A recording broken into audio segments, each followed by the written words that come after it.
Hello everyone, and welcome to tonight's episode of Critical Role, where a bunch of us nerdy-ass voice actors sit around and play Dungeons & Dragons. Like that. Before we get into our session tonight, we do have some announcements to get through, beginning with the first of our two sponsors the evening, Hit Point Press. Sam. What's up, BTS fans? That's right. Sam Riegel, #1 Army at the table, here to drop that Bangtown bomb on you. Let's get hashtag BTSCR trending. Not that, Sam, I said Hit Point Press, not BTS. I know, Matt, and I don't care. See, when you're an OG Army like me, BTS is all you can think of every day. My bias is OT7, but I love them all. You got RM, you got Jin, you got Suga, aka August D, J-Hope, Jimin, V, and the Golden Mong Nai, Jungkook. I don't know. I don't doubt your devotion to the popular K-pop band BTS, Sam, but you're supposed to talk about Hit Point Press, our sponsor for tonight in their latest campaign setting, known as Hekna, and how it's live on Kickstarter. That's the purpose of this. The Hekna is inspired by 80s movies and cosmic horror, and this new carnival setting called Revelia, where the carnival is overseen by the ringleader Hekna, is all about frightening and delighting the carnival goers. Frightening and delighting fans? That sounds like 7 boys who shine through the city with a little funkin' soul and light it up like dynamite. I'm talking about my bulletproof Boy Scouts. Woo woo! No, it's not BTS. It's our sponsors, Hit Point Press. Actually, they wanted you to know everything you need to get started, and Revelia is included. Stat blocks for new creatures, magical items, all kind of tiers come with a deluxe print and PDF. It's actually really cool. The book and box set are 20% off right now at bit.ly/crhekna. And thank you so much for your support. And remember what Hit Point Press always says, the reason we shine is because you give us the light. Sam. Does Hit Point Press actually? No, Matt, that was a quote from Jungkook from BTS.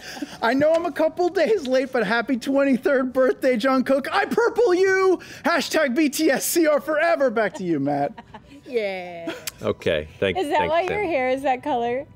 Did you do it lighter because I'm a huge BTS fan? I don't even And not know. because I just wanted an excuse for Matt to read the ad for me. I don't even know half of what you said. I promise you that the Army is going to get online and make that hashtag shine. No, but seriously, Dynamite Dynamite is a really good it's song. a great track. Yeah.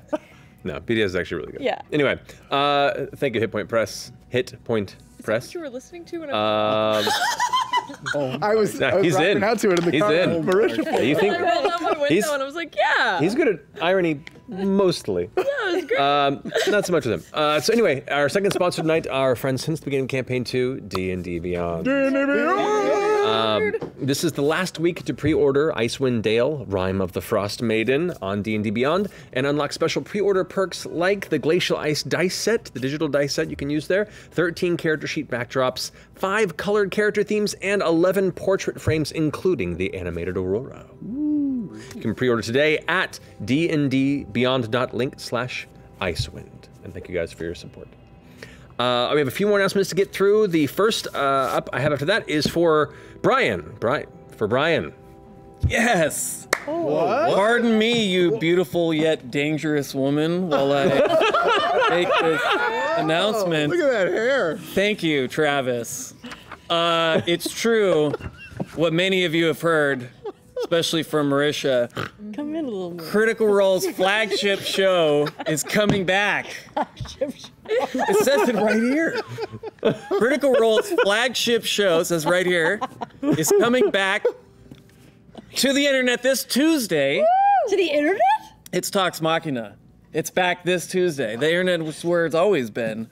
And it's gonna air every other week. It's a new format. It's gonna air every other week. It's going to be pre-recorded, and we're going to be discussing events that have happened all the way from when you guys came back from the hiatus, all the way up until this very moment and this very Sell episode me a jet ski or that something. you're watching Yes. now. What? Sell you something off the back of a motorboat. What's that kid from Stranger Things with like the really big hair? Really dope Yeah, hair. yeah. Yeah, he wishes it's still gonna be this thick when he's 46, like me. Kind of remind me of like the Bill Paxton character in True Lies that Arnold just decks out. Oh, yes. I do pee myself when I'm scared. Yeah, that's what it was. That's what it was. Hey, gang, but also there's more info here for me to.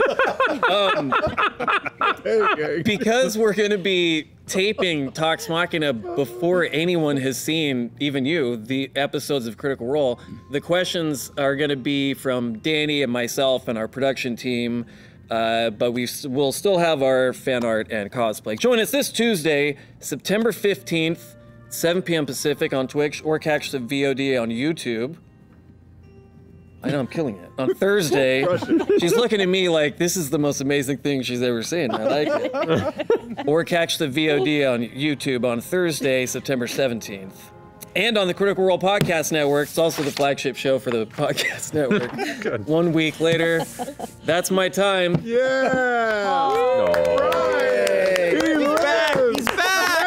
He's back. Oh no. And he's Flagship show. Don't worry, Laura looks at me like that when I get that close to her, too. Bye, Cabbage Man. Get Thank back you. in your cage now, Brian. Thank you. Just lock yourself you. in. It's okay. Thank you, Brian. And I believe. Oh. And Laura, I believe you had some things to talk about too. I did. So, our friends at Wormwood have a Critical Role dice vault and a Critical Role tabletop vault now available. Whoa. And I'm going to show them to you. Wait, really? Yeah. So this is they have it in cherry wood. Ooh, with the CR engraving on it. Cool. Or in, am I saying this right? Bolivian rosewood. Brilliant, yep. Ooh, with the brass CR engraving. I'm gonna You hold gotta up. smell it. It's I'm gonna hold up the vault though, because you can see it better on the vault. Yeah. Ooh. So cool. Yeah, it smells like wood. So yeah, check it out. It's on their website, wormwoodgaming.com. Available now. Huzzah. Huzzah! That's really slick. Yeah. And then in addition to that, the 1,000-piece puzzle by our friends at The Up are now available in the UK and the Australian shops, so check it out. So dope. Yeah. I'd never be able to do it. Thank you, Laura. You're welcome. Alrighty. I believe with that said, our announcements are finished. Let's go ahead and jump into tonight's episode of Critical Role.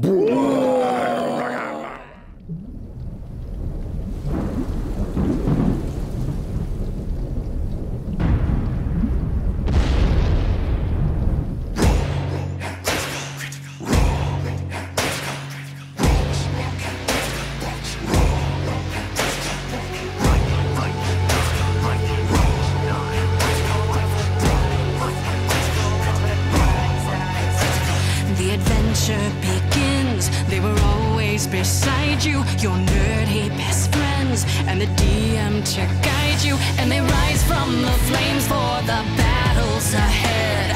Villains beware, 'cause you're about to be dead. They got magic and flair. They got falchions and cunning. They don't see over there. There's a monster incoming. Inspiration is waiting. Rise up, don't think twice. Put your fate in your hands. Take a chance, roll the dice.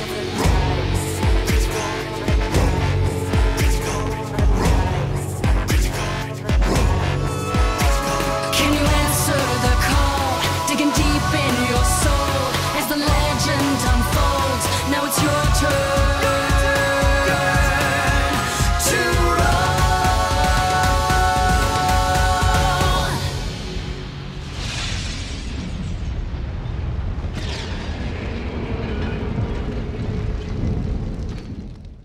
And welcome back. So, last we left off, the Mighty Nein had done their preparation for the coming event of TravelerCon. So much preparation. So much preparation. So much prep. With the help of the remaining villagers of Vo that decided to stay behind and keep the island to themselves, you managed to create an entirely inspiring event for the visiting traveler worshippers that included all manner of things, like the gracious dick hunt, a glorious performance on stage by our wonderful Yasha and other performers, but mainly just Yasha. There was a fight ring, apparently. The golden dick was found and permanently affixed to the hand of Celia. Yeah, permanently found. Got a golden dick. And culminated with a climb towards the cusp of Rumblecusp. Looking down into the caldera of the volcano, there it was revealed that the traveler was technically not, but really actually is still a traveler, but told them that he was the Moonweaver and took the form of the Moonweaver, and apparently drew the wrath of the Moonweaver, and in a harsh lesson to bring him down a peg, the people were disillusioned by the traveler, but nevertheless seemingly brought somewhat into the graces of Sahanian herself, and it seemed to be a success. After which, you said your goodbyes, you helped take the ships that were within the confines of the Heaven Falls outside for those who needed to do them, to take them to retrieve and to go back home with, and you gave the Eden's Horizon to the remaining crew of the now sunken Ball Eater, and renamed it into Nine Heroes. Afterward, you went and made your way to Nicodranas, but Ashley, you said there was something you wanted to do before you forgot last time. I would love to get a tattoo before Orly leaves. Oh, right, because you don't have one. No. Right, okay. Oh, shit. So, before you left for Nicodranas, Yes. Stopping Orly for a brief bit, he excitedly comes to you as you approach, and he's like, How can I help you? I was wondering if I could get a tattoo, maybe something that, you know, would start here and then sort of make its way down my arm. Mm-hmm. That can definitely be done. Okay. What sort of image are you thinking? I'm thinking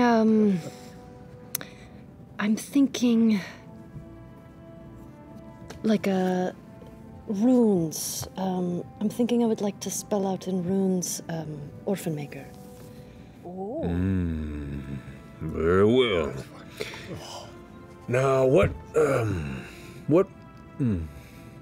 material are you looking to imbue? Maybe like a emerald? Oh, if you got the dust, you gonna let me know. any of you guys have enough emeralds for What this? is Do we have emerald? emerald dust? What does emerald Because do? I think emerald is Emerald is the bonus to dexterity. yes. Okay. Hold on, let me look. That's you're an odd. Oh, we got a big emerald. Oh, we got that big We got that big emerald. from And What is Vokodo. that? Yeah. we also have, Here we go. we got a bag of gems worth a lot of money that I can dig out a bunch of emeralds from. Yeah. Okay. Do you know how much?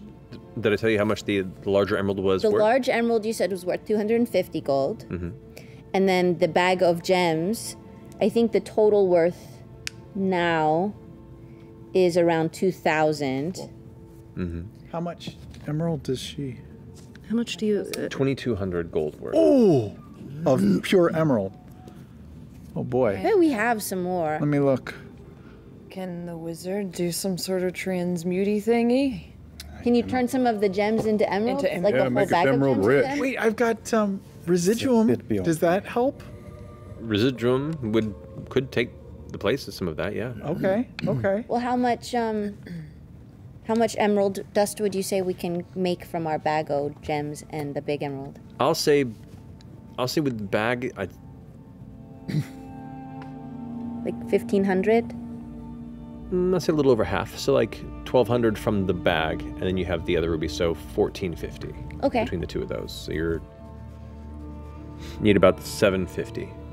I have 700 gold of residuum. So we're only 50 1200. gold away. Is that including No, we're the only residuum 50 you gave gold me? away. 50 gold away from the amount. Does anyone have an emerald? I have some residuum you gave me. Oh, you never used it. Oh, yeah, we didn't use our residuum. I gave you 100, I think. Yeah, I you kept did. The other Using 7. all of this for my tattoo. Yeah, so come on. Dude, this shit is worth it. We are all going to the parlor with you. Yes. Hell yeah. Is it about just? I love you. Is it a bad idea to give away this residuum? Like if we need it for like reviving someone or something? That's what diamonds are for, right? Sure, Well, sure. yeah. But if we run out of diamonds. Then you have the. We'll have to buy some more diamonds. We'll have to buy. We'll buy some stuff in Nicotranis. Yeah. Yeah, it's fine. Yeah. Yeah. Get a And it's tattoo. the right color. Yeah, but isn't residuum very hard to come by? I don't know. We just found it in a bag. I'm sure you could just pull it out of the earth somewhere. Yeah. It's a mineral like anything else. I'm into this. We have no idea. Does anybody else want to get a tattoo or? Maybe I wrote it down wrong. Maybe For the another thing I wrote was 2,200 2,500 gold. This is a party fund. What do you think, Matt? You think maybe I wrote it down wrong? It was a pretty big emerald we found, wasn't it? I mean, it was like legendary. What's up, Vex? This emerald. I'm just trying to make this tattoo happen for our I friend. understand. Well, it seems like you guys have the We got means the of doing residuum. so. We got this. Be cool. Can we trade Orly some drugs like a really cool tattoo parlor? I do have a lot of sued. What color is? But it's about the residual? materials. It's green. Green. Yeah. Let's not let him Green? sail our new Oh. ship. So all you'll have fucked like up. 2 shades of green in Oh, there. that was so fucking awesome. That's Mike gonna be Lowe. cool. Yeah, let's do it. You all ready? Yeah, I'm ready. Sit on down. Okay, okay. Do you need any whiskey to numb the pain? Nah. Let's Well, girl. straight. And he gets out his tattooing device and begins to take the gems and grind them into the proper dust and prepare himself with the inks and the materials that were given by you and your friends. And slowly, in this final bit of time that you have here on Rumblecusp, as you guys are putting your affairs in order, he begins to complete this tattoo all along the side, down your neck, and across the shoulder to as far down the arm as you'd like, in whatever type of design you would like. So you kind of guide him as he goes and kind of give what the inspiration is for the different shapes around the runes of Orphan Maker. If there's anything specific to that you'd like to embellish on, he imparts it within your skin. I think maybe some vines with some flowers kind of weaving through the runes and sort of all the way down. Whoa. To the tip of the finger? Yeah. I like it. Okay. Yeah. All right. That's dope. That's pretty cool. Yeah, easily enough done. It takes a number of hours, but he does so, and it's a painful experience for any person who isn't as used to embracing pain as you are. Stoically, you just take it without a change in expression. And as it comes to a completion, the kind of spiking numb pain down the body from the needle tickle across the skin, you kind of look over the art, and it's been a long time since you've allowed yourself to be a canvas for beauty. And it feels nice. This is beautiful, Orly. Well, I don't mean to brag, but I had a lot of time to myself on the shore, just waiting. So, I like to sketch. I quite like it. Well, one of my finest work. Thank you. The least I can do for my crew. Anyway, best we start getting our folks together and make our way back.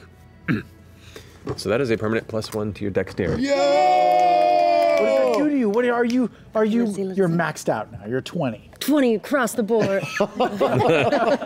Whoa! Let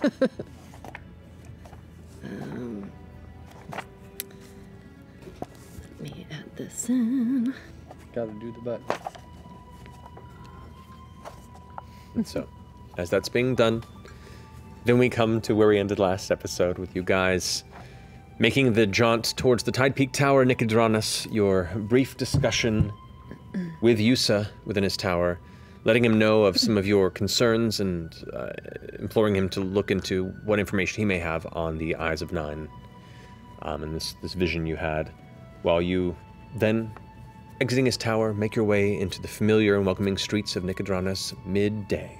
So, Mighty Nein, what would you like to do? Feels good to be in civilization again. Yeah. Beautiful here. It's strange, though, to see all these faces just going about their business, sort of blithely unaware of the islands that are just out there full of crazy shit. Yeah, this is quite a change. Do we want to make sure we have somewhere to sleep tonight? We always have somewhere to sleep in Nicodranus. Fair. Want to shop? Do we want to find people? We have lots of money. We could buy so much. We could make beautiful dresses for horses again. It was a good way to spend money last time. We made dresses for horses? No, I did. Oh. They're very expensive.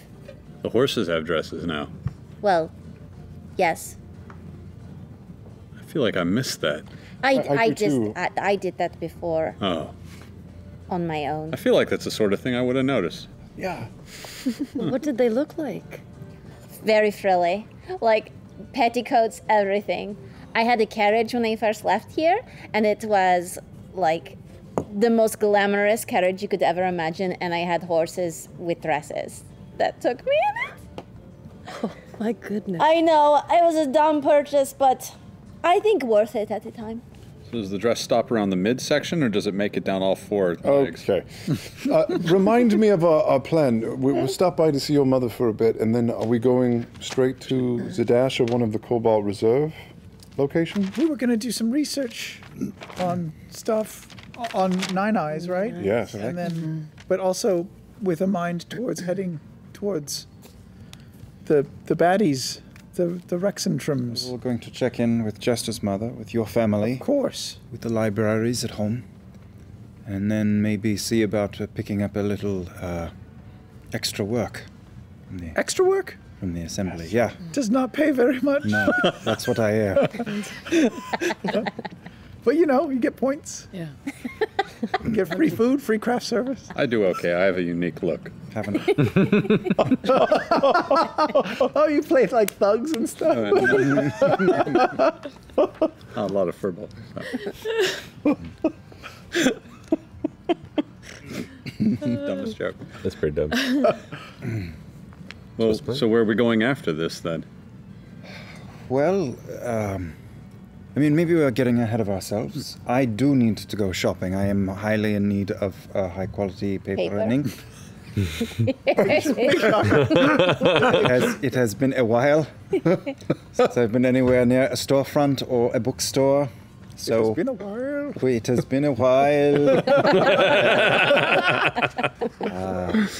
And I'm sure we could restock up on supplies, and I'm sure there are curio shops and places to get interesting doodads and odds and ends. We know of all of them. We've spent enough time here. Yeah, and then we end the day with your mother. Do you want to let her know that we're here in advance, or?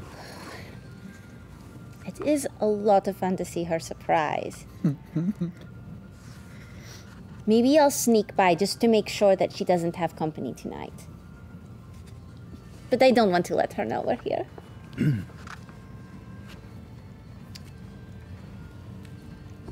Well, I have some paper to find.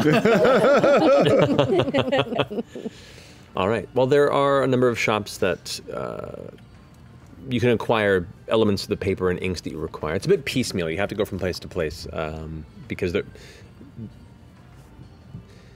materials for the purposes of magic in what some of you delve in are rare to find in general, and then those people that do take an interest tend to run through the stock pretty rapidly. But after a couple of stops, you manage to cobble together. How much do you need, by the way? I would like to spend 100 platinum on paper. Wow. All right. That's a lot of it. That's so much paper. How are you gonna have? I will say. Pallet of paper. I will say. You got a bag of holder. You can I have the gold of Ember. At this moment, acquire 700 gold worth, so 70 platinum worth. Yeah. Here, and you're now unable to find the rest. You may have to go looking in another location. There's no more paper on the menagerie. I'm going to check out for some diamonds, if we can find any diamonds. Yeah. A little bit of saffron, because I'm starting to run low on my mushroom stuff. And then if there's anywhere I can find like a 5 gold token of the Wild Mother for some other stuff that's coming up. Totally. A $5 token for the Wild Mother, quite easy to find. There are a number of places that have varying scales of worship, from small carts on the side of the road. People sell all sorts of trinkets and baubles to represent different members of the prime deity's circle, to a number of temples that are specifically to the Wild Mother, who is a very important figure in a bay and a coastal ship, to the point where the lighthouse here is a massive visage of her. Street vendor. Saffron? Saffron, it's a little harder to find than inland locations, especially something so close to the ocean, but it is findable. 50 gold worth. Oh yeah, you can find 50 gold worth. And then not as much of a trek to get all the paper. Quite diamonds, I suppose, if there's any. Diamonds you can find. Those that you find here are largely already cut. You can. Are you looking for diamond dust or solid diamonds? We need to find diamonds that are like, I think like 1,000 gold worth of diamond. Like in a spell that takes 1,000 gold worth diamond. Mm-hmm. Can you use multiple diamonds to make that? Yes. Or, okay. The 1,000 gold worth of diamonds, unless it says specifically, it says a diamond worth. Okay, let me look. If it specifies a singular diamond, then that is a challenge. Should have gone into those mines. I mean. You say that, and you're right. I got nothing. A diamond worth. Diamond dust worth 100 GP. So then you have to find an actual, a singular stone that is worth that much. Would there be 1,000 gold diamonds in those mines that we didn't go into? You don't know. It's always for the trade. Thankfully, trade is veritably booming across the Menagerie Coast, especially in Nicodranas, which is in that cross-section between the Empire and the Concord. That being the case, with a little bit of research, you can find... I would know the fancy shops. Oh, you would very much so. You grew up here. Yeah, you can definitely find a diamond worth 1,000 gold. One. Beyond that, you can find 3 others that are worth 300, and another 2 that are worth 500, depending on what you purchase. I'll buy the 300 ones. Okay. All of them? Three 300s? I'll toss in 500 for that. Biggies? That biggie. 3 Okay. So we'll get the 1,000 gold diamond one. That's 900 gold. You got it. All right. I'll toss in some too, because, for my tattoo, so I can help with it. Oh, okay. If you want to toss in another 500, then we can get all of them. Okay.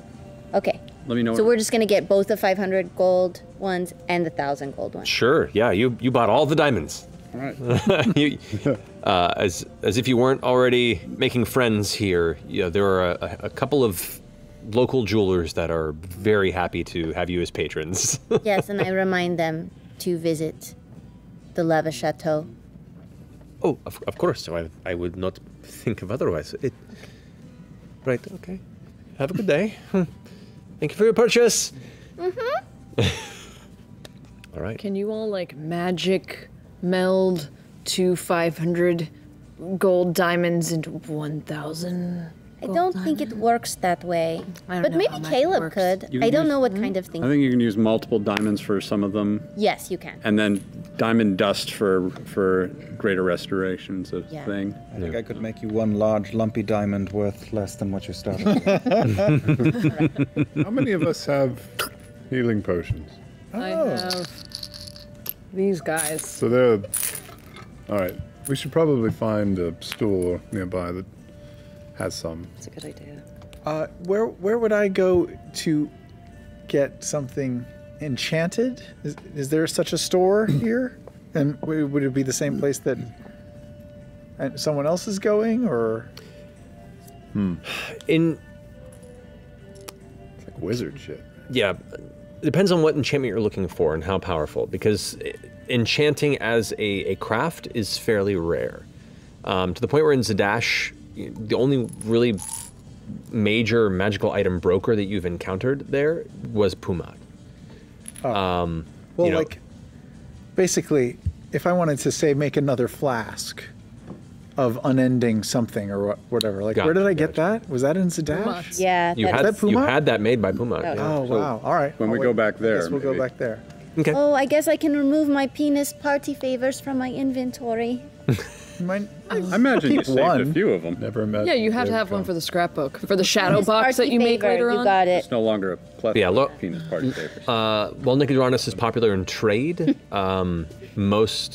you don't have knowledge of any specific like major magic item emporiums here. You kind of have to keep an eye out for specific items that flow through different trade passages and shops. And then You'd have better luck in larger cities like Zadash or Exentrum. could, if I just wanted some incense or a glowing or a phosphorescent material, would Caleb be able to pick that up for me where he went? Yeah, I'll probably do that.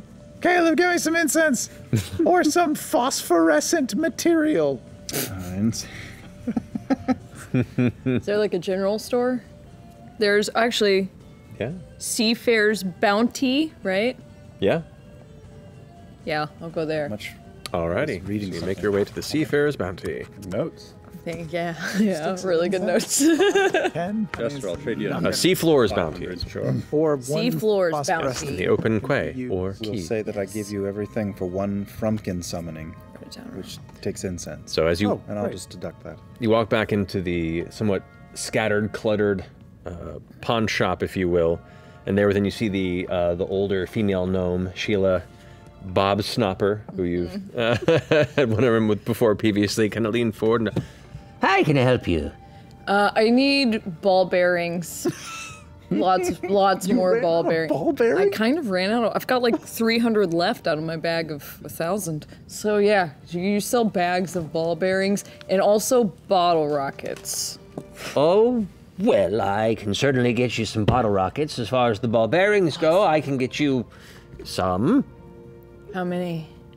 A few hundred. Okay, yeah. Here, just refill this bag with as much okay. as you can. Do you have other fireworks other than bottle rockets? I mean, there are a number of explosives that we have for Yeah, various yeah, celebrations. Yeah.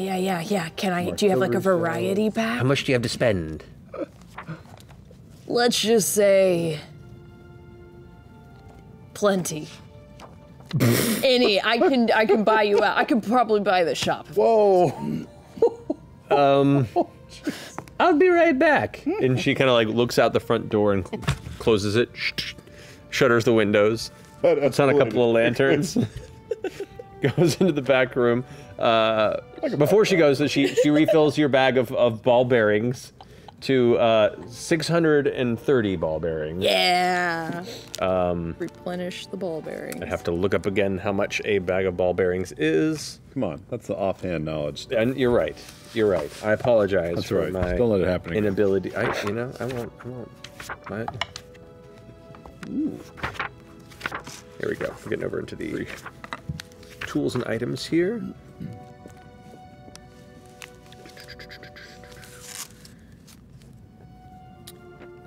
Uh, 4 silver. Okay. You're fine. And then after a moment comes back with a large cart. And it rolls it out and sets it, and you can see there are barrels and small cases with all manner of fuses and sticks and strange explosive cylinders. Quite a bit. Like, we're talking 4 backpacks worth here. And you have no idea of how powerful these might be. Okay. I'll give you the lot You'll give me the lot? for 50 gold. Done. It's been a pleasure doing business, and she wheels the cart in your I direction. tossed her 5 more gold as a tip. My goodness, so generous. What's your name, if I might ask? Beauregard. Pirate Beauregard. Interesting first name. Parents really had a plan for you. You did. Pirate yeah. Beauregard. Yeah. Sheila Bobsnopper. We've actually met before. Well, that's embarrassing. I'm so sorry. No, I mean, it's like I was just passing through. I just, you've got a very memorable face. You would too if it wasn't, so darkly lit in here from all the lanterns I've turned off and closed the windows. That's on me. Anyway. Do you need help with this? No, I've got it. It's fine. I'm happy. If we could just get this out of here as soon as possible so as to not draw any suspicion. This is a lot of... He's super illegal. Well, just a large amount draws a lot of attention that I don't want on me and on you. That's your problem. So, and she starts pushing it towards the door. It's a cart, like a cart of fireworks? Yeah. Cool. Good. What the fuck are you gonna do with the car? I don't know. Cobblestone streets, like. You're the guy in the beginning of Willy Wonka who's like pushing the car with all the blades and shit hanging. Yep. Nobody ever goes in. We'll just stop at Nicodratus real quick, pick up a felony, no big deal. To be fair, what's more Beauregard than that? True. Gotta go across the border. I want I want to put them all in the vault of amber and just someday have Astra just dispel and all these fireworks go. So I kind of do need, I find Ford or Caleb, whoever has the bag of holding. Are you attempting to be quiet with this? Maybe No, not really. Like your cloak over to the cart. I'll throw my. It really does feel like driving to Indiana to buy fireworks. It's what we had to do in Kentucky. Okay. Driving across the border. Okay. So I throw my cloak over just so it doesn't look. It looks like laundry. Okay. Uh-huh. Sure. Laundry. Sure. Okay. All right. So you make your way towards the Lavish Chateau? It's like a little orphan. Where are you nanny heading scheme. towards? Laundry once a year. Is that where they are? Well, I guess. some people are out shopping. Caleb's buying all the paper in Nicodranas. Up to you. I'll say, sure or not. How do you do this?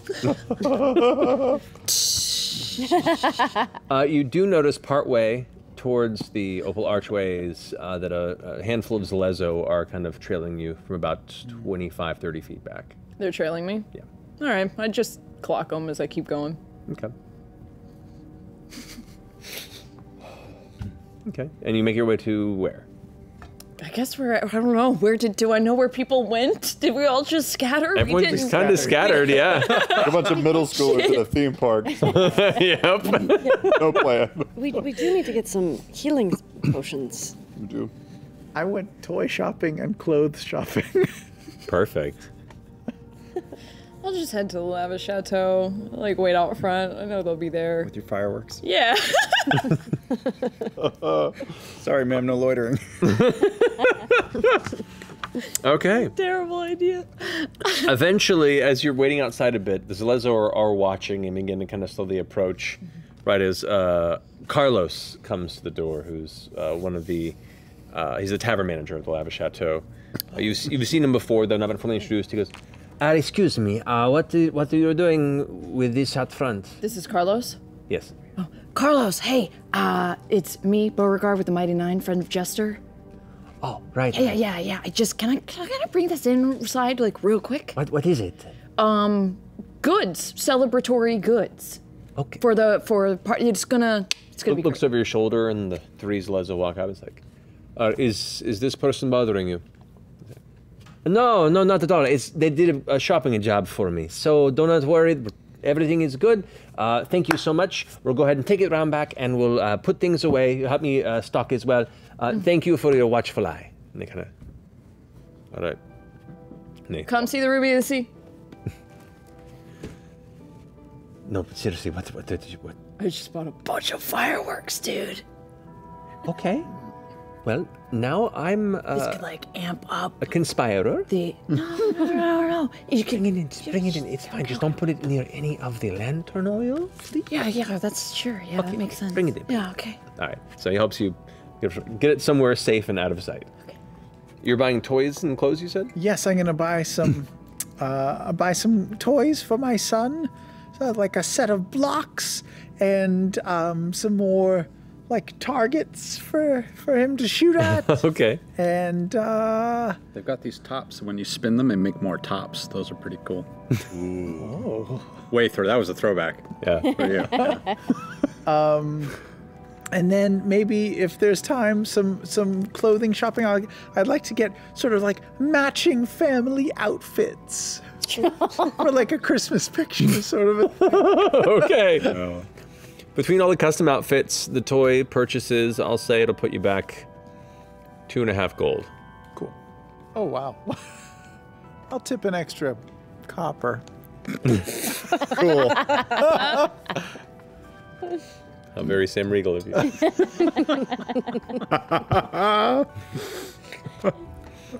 Alrighty. Anybody else? After I get done looking for diamonds with Caduceus, I'm gonna rush back to Lava Chateau so I can look for Blood and try to hide from my mom and see if she is gonna have any company tonight.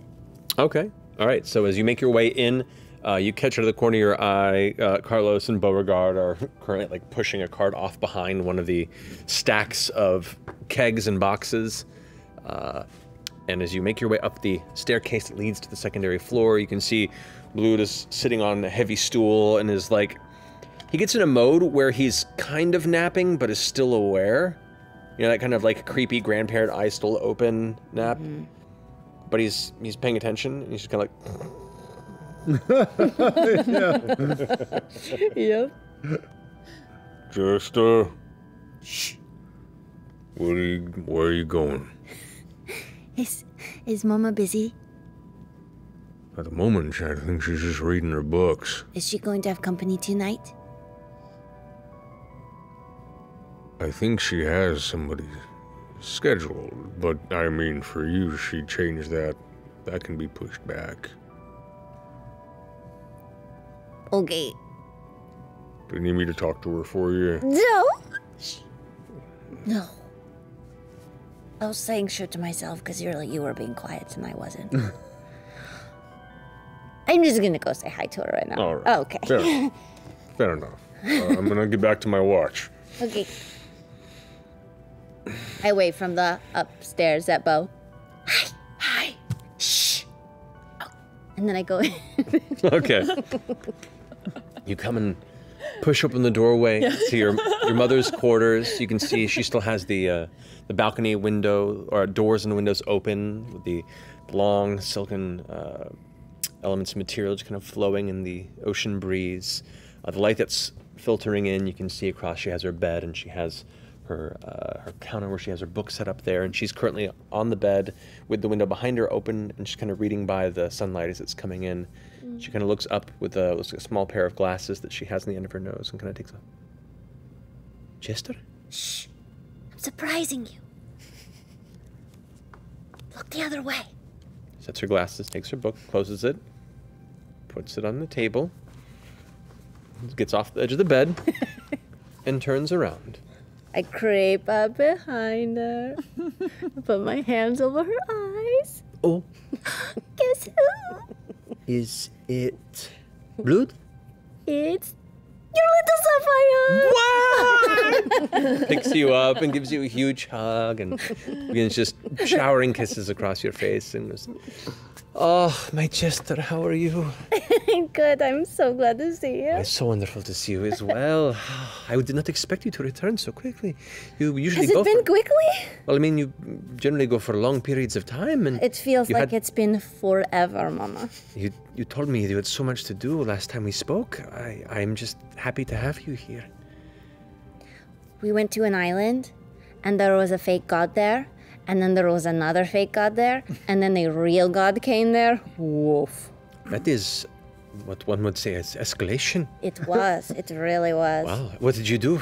Were all of these gods... Defeated one, befriended one, apologized to one.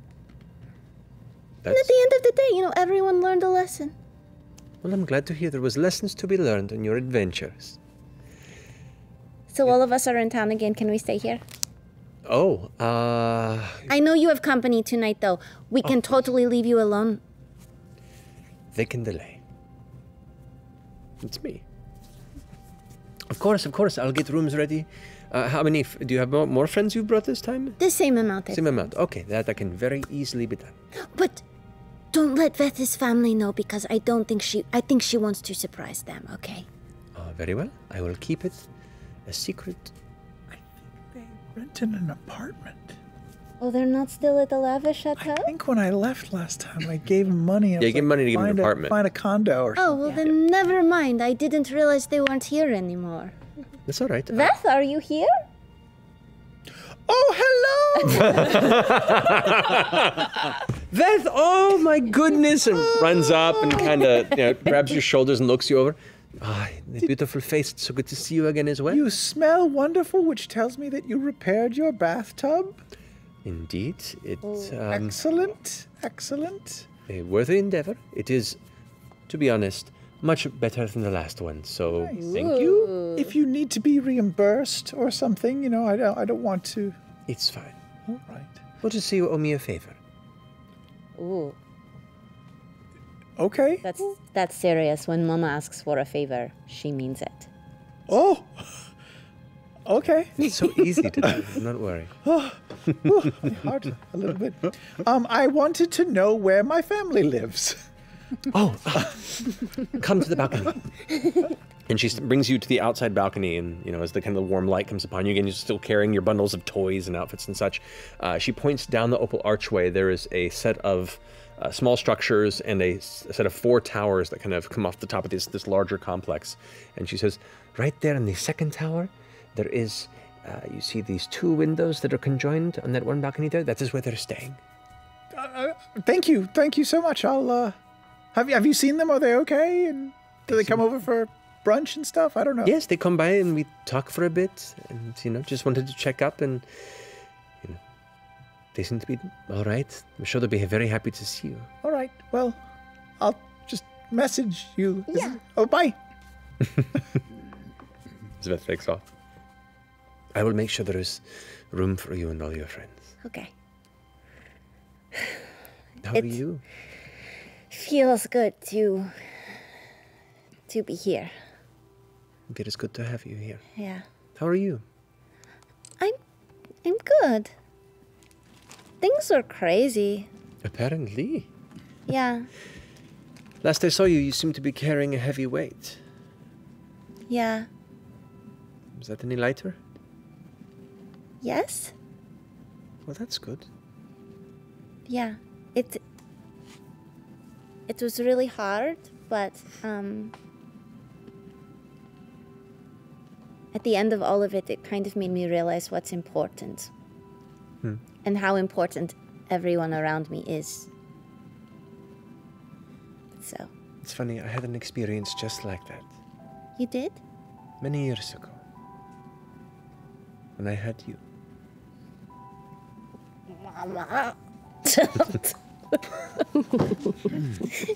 What's the point of being a mother if it cannot embarrass my beautiful daughter? I don't know where everyone is. I think Bo's downstairs, but I'm sure people will be showing up soon. Well, I guess I should make sure that I am ready and at the top of my game tonight. Okay. Are you performing? I am now, if you have your friends here. Oh my gosh, this is going to be wonderful. Okay. Okay. I'll go delay my client. I'll run downstairs and wait for everyone to show up. Okay. Other business to do while you're here? Healing potions? Yeah. Yeah. Should get some. Any stores that we visited before? My notes are not as thorough as Bo's.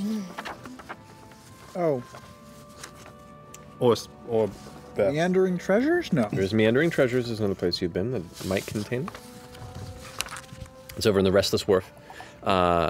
It's another one of those kind of like general stores, part scavenge, fence kind of place. And you enter the familiar kind of trade hub. The smell of mildewed wood and kind of dry, rotten textiles. And you do see the same male tabaxi that runs it, named Disma Simon, who grins with green eyes as you approach. Hello and welcome to Meandering Treasures. What can I do for you, eh? It's a pleasure to be back. My companion and I were hoping to procure some healing potions. You might be in stock. I might have a few. You see, with the conflict up north, there was a lot of importing, you would say? So a lot of our stores ended up being sent towards the front lines. The Empire pays quite well in times of conflict. I do have... Let me check. He kind of hovers off quickly and comes back with... Feels like a somewhat loose satchel. Pulls in 2 regular healing potions. There's not much to show for it, unfortunately, but hopefully we'll have some more down the road. Of course. Yeah. It's such a shame. I was looking to spend a lot of coin. Yeah, same.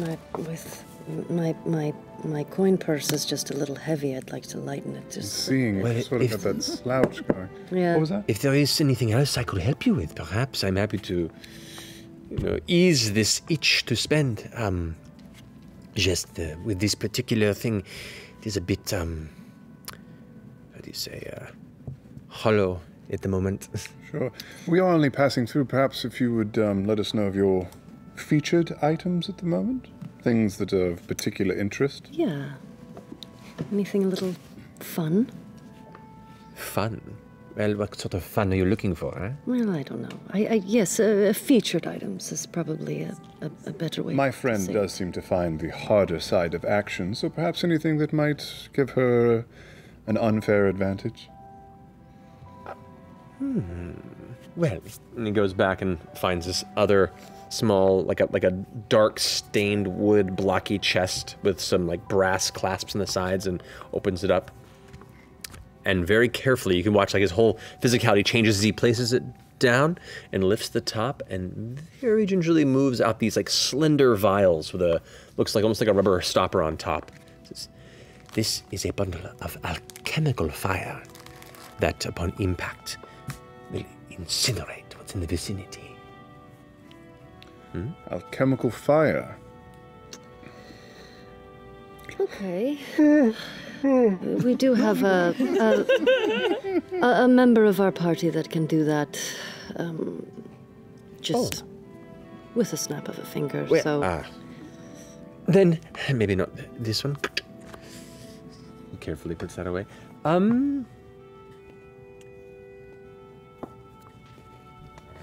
I need some guidance on this. There are many things to say. I have many outfits. I have all sorts of jewelry. But if you're looking for things that are more, I don't know, warfare-oriented? Sure, anything enchanted? Rings? Perhaps some small pieces of armor? Anything you might have come across in trade? The thing is, a lot of mercenaries came through and kind of cleared me out recently. Let me see if I have anything. And goes into the back. I don't know why we're giving him such a hard time. I don't either. I'm just following your lead. Okay, yeah, you're doing great. I feel. Am I okay? No, it's good. I mean, all of the things that he's been showing us, those things look great. I know, but I just feel like Caleb would be like, why? You have me. Yeah, Be like, that's what I was thinking as well. Speed whisper. What if he drinks them and then he's like, green flame Caleb? Yeah. Does come back. Ooh. Kind of excitedly, look in his face. You are quite lucky. There is one such item that was put on, I would say, a distant payment plan. But then the person has yet to arrive in quite some time. So if quite an entrepreneurial purchaser were to suddenly make a delightful offer, it could be relinquished. Such things happen all the time. Pulls up this kind of pearlescent case about that size and lifts the front of it. And on the inside you can see there's this kind of orange, kind of velvet interior, and there placed is a singular brass ring with a well-cut and polished garnet placed within the top of it. It's a little garish, but it is a thick ring, kind of like one of those big class rings. This, I had acquired through my means about a year or so ago from an individual who had problems with a fiery debt that they had to pay. They did not pay it, and while this helped keep them alive for quite some time, they needed money and pawned it onto me. And as far as I know, without his protection, they were not to be found again. So, That's quite the pitch. it seems to protect from the dangerous burning flames gems that might seek to char one to dust. A ring of fire protection? A ring of fire resistance. Does it require attunement? I do not know. I'm not a specialist in this sort of matter. So what is the price for all of these things? You know, for the little silver grenades as well. The alchemical fire, you mean? Alchemical fire, yes. Ah, well, let me get out my... My ledger. My ledger. Silver grenade.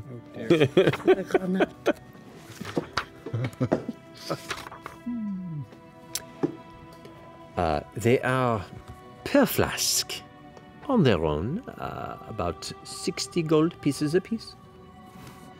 However, if you are to do a much larger purchase, I could throw them in for 40 each. And I have a total of 10 at my disposal.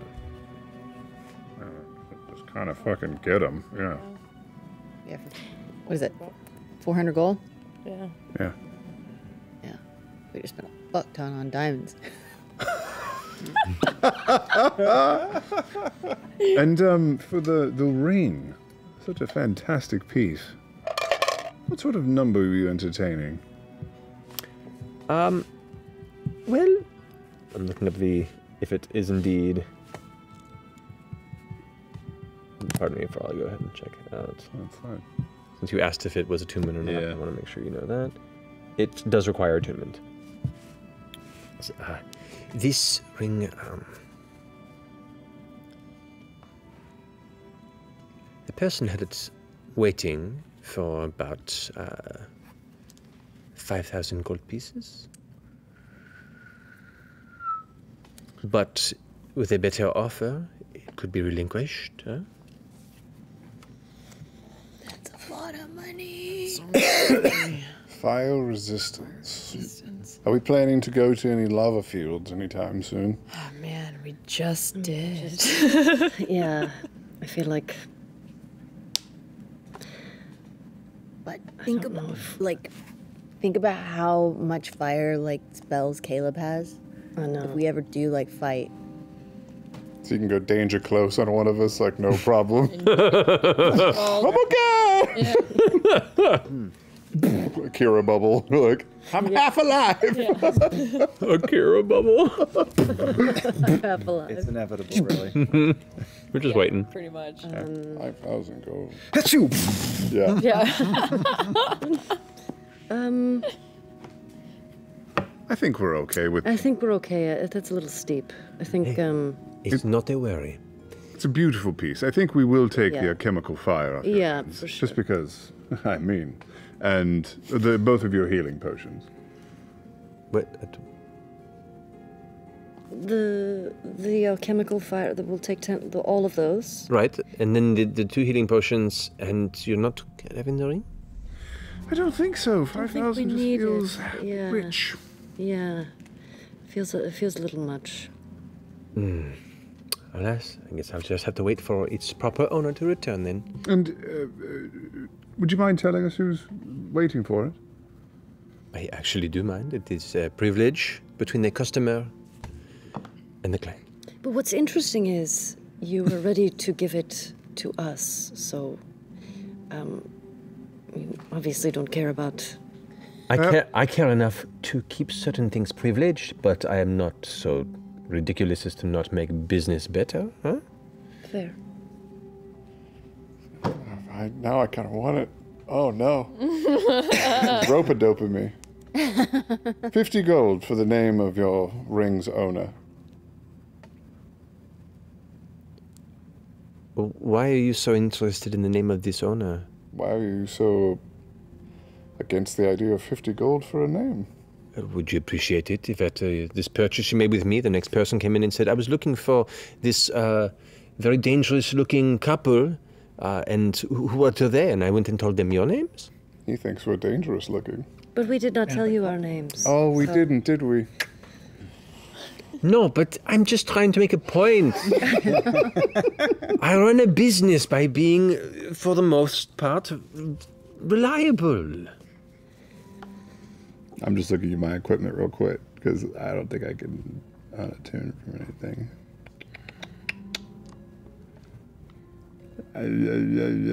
I'm attuned to the lash. I'll take it. What's 5,000 gold?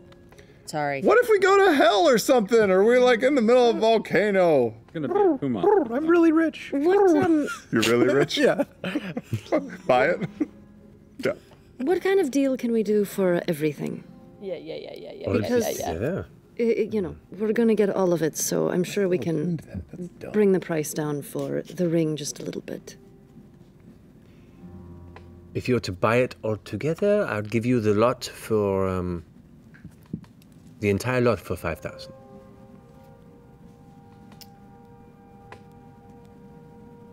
What do you say, Ford? So It's up to you. You can just walk away. what's the price on the healing potions? Oh, they're about 50 gold apiece. So 500 versus 5,000. For a ring of fire resistance. Well, when you get mad, most things are halved. Yeah. We do have same a... could be for you if you know. Does Caleb have any sort of fire war? Okay. He doesn't have a lot of. He's very squishy. Could always trade it. What is the jewel made of? Have you been able to identify it? The garnet in the middle. It is garnet. Oh, it's a jewel, yeah. What is the garnet that? What's the purple made out of? In my mind, it was a color, and it's not. Well, you see, a long time ago, these elements were brought through extreme pressure to form a celestial body called a planet. I'm just a rich, dumb half. Do you want the ring? I don't really feel like we need it. No. No. Okay, so just the. Yes. Just the. So not to buy something. Just the silver vials and the healing potions, then. I don't know. You choose. Just the silver vials and the healing potion. Very well. Takes the ring, puts it away, goes ahead and packages up. It gives you very carefully the box of alchemical fire, 10 vials, and the 2 regular healing potions. And that was 400 for all of that, right? No, that was 400 as... Make a persuasion check. Yes. Come on, natural 20. Let's go. Yeah, this is now gone into full negotiation territory now. Persuasion, you said? Yeah, Yes. man, this is your boy. biggest. Yeah, 4. I apologize, but the discount is already included as the bulk, so it would be 500 for the... I apologize. My math. Oh, it's all right. Okay. I have 250. You have 250. Yeah. A pleasure. Thank you so much. Enjoy and be very careful with that. Thanks so much. We'll be sure to stop by the next time in your lovely city. Please, Yes. anytime. Hopefully I have more to show. Okay. Thank you very much. I mean, we're not going near fire, right? It's fine. I mean, we already were, but that would be pretty cool. You know, if you wore it and then it was like, but you were like in the middle of a fire and. Totally. But what if we go somewhere where it's cold and we're just sitting here looking at like this Yeah, and then you have expensive you're fuck attuned to ring? this thing, like, and then it doesn't even do anything, help you. Yeah, you can't even eat it or burn it. I mean, you could probably eat it. You can eat anything, technically. I don't think you need it. Okay. But think about it, because we're here for a little bit. You can always go back and get And it. it's weird having the money. Like, just... Yeah, because you don't know when you're going to get it again, so I sometimes, but money's money. I don't know what that means. I just felt like we were in control and then we lost it somehow. Yeah, I did too. I really felt like that was kind of cool because I was following your lead and I was like, oh, this is kind of neat. Yeah. But then I felt that it just all went awry. Yeah. But, Hey, we got fire that we will probably never use. we should not tell Caleb and then when we're in a battle just be like, Alchemical fire. wonder what he would do. He would be like, how did you do Probably be it? impressed, right? Very. Yeah. Okay. We should probably pass him around. Good idea.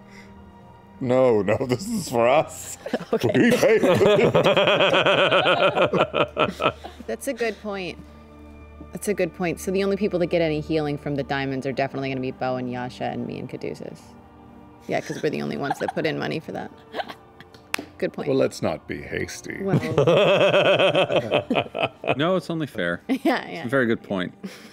Hey, the I'm gonna write fireworks that down. are for all to enjoy. Bo's walking around with artillery shells and M80s. Big smile on her face. What's going to use the diamond? Or just got a message from the Taldori Council. All right. Anybody else? You're heading off to My condo. Okay. So, Veth, as you're rushing through the main open roadway across to the four-towered complex that was pointed out by the Ruby of the Sea. Find their Very name on a yourself. thing.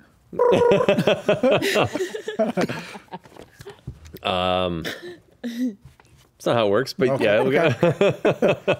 Bust me in. There are a number of small, fairly nice, I wouldn't say hovels. They are small homes that are joined amongst this kind of communal, tethered walkways between them. And as you make your way towards the one that was pointed out and kind of knock on the door, it opens up and you see kind of rubbing his eyes, kind of from a dark interior, which you know is where he likes to do a lot of his work, and kind of dealing with the immediate impact of sunlight, goes, hello? I throw my arms around his neck, give him a big kiss. Hello, home. First he pulls back, goes, oh, Veth! Oh my God, Veth! And just goes right back into kissing you back. Yep. And we make out a little, of course. Yeah. Where's the boy? Oh, right in here. Oh, it's so good to see you. You too. Here. Rushes inside. Luke. Luke was right here. Oh no. Oh no! What? And he looks slowly over his shoulder, and a bolt hits the ground about a foot from his feet. And goes like, "Stop! Don't do that!" And he kind of comes from around the corner. You could see carrying what looks to be a gathering of buttons that he's kind of made into a necklace around. He has a little crossbow. And goes, ha! Mom? Yeah. Did you see that? You see what I just did? I didn't see it. That's the point. I didn't see you in my peripheral. You made no movement. You hung in the shadows. Top-notch work. Mom runs up and gives you a big hug for a second, and then kind of pushes you off and goes like, "Hey." Hey, Mom. I'm so excited to see you both. I brought some presents and stuff. So here, and I pass out. I bought these matching yellow overalls, family overalls, to wear, but like classy, like a jumper. Yeah. Yellow? Yes. Are you minions? I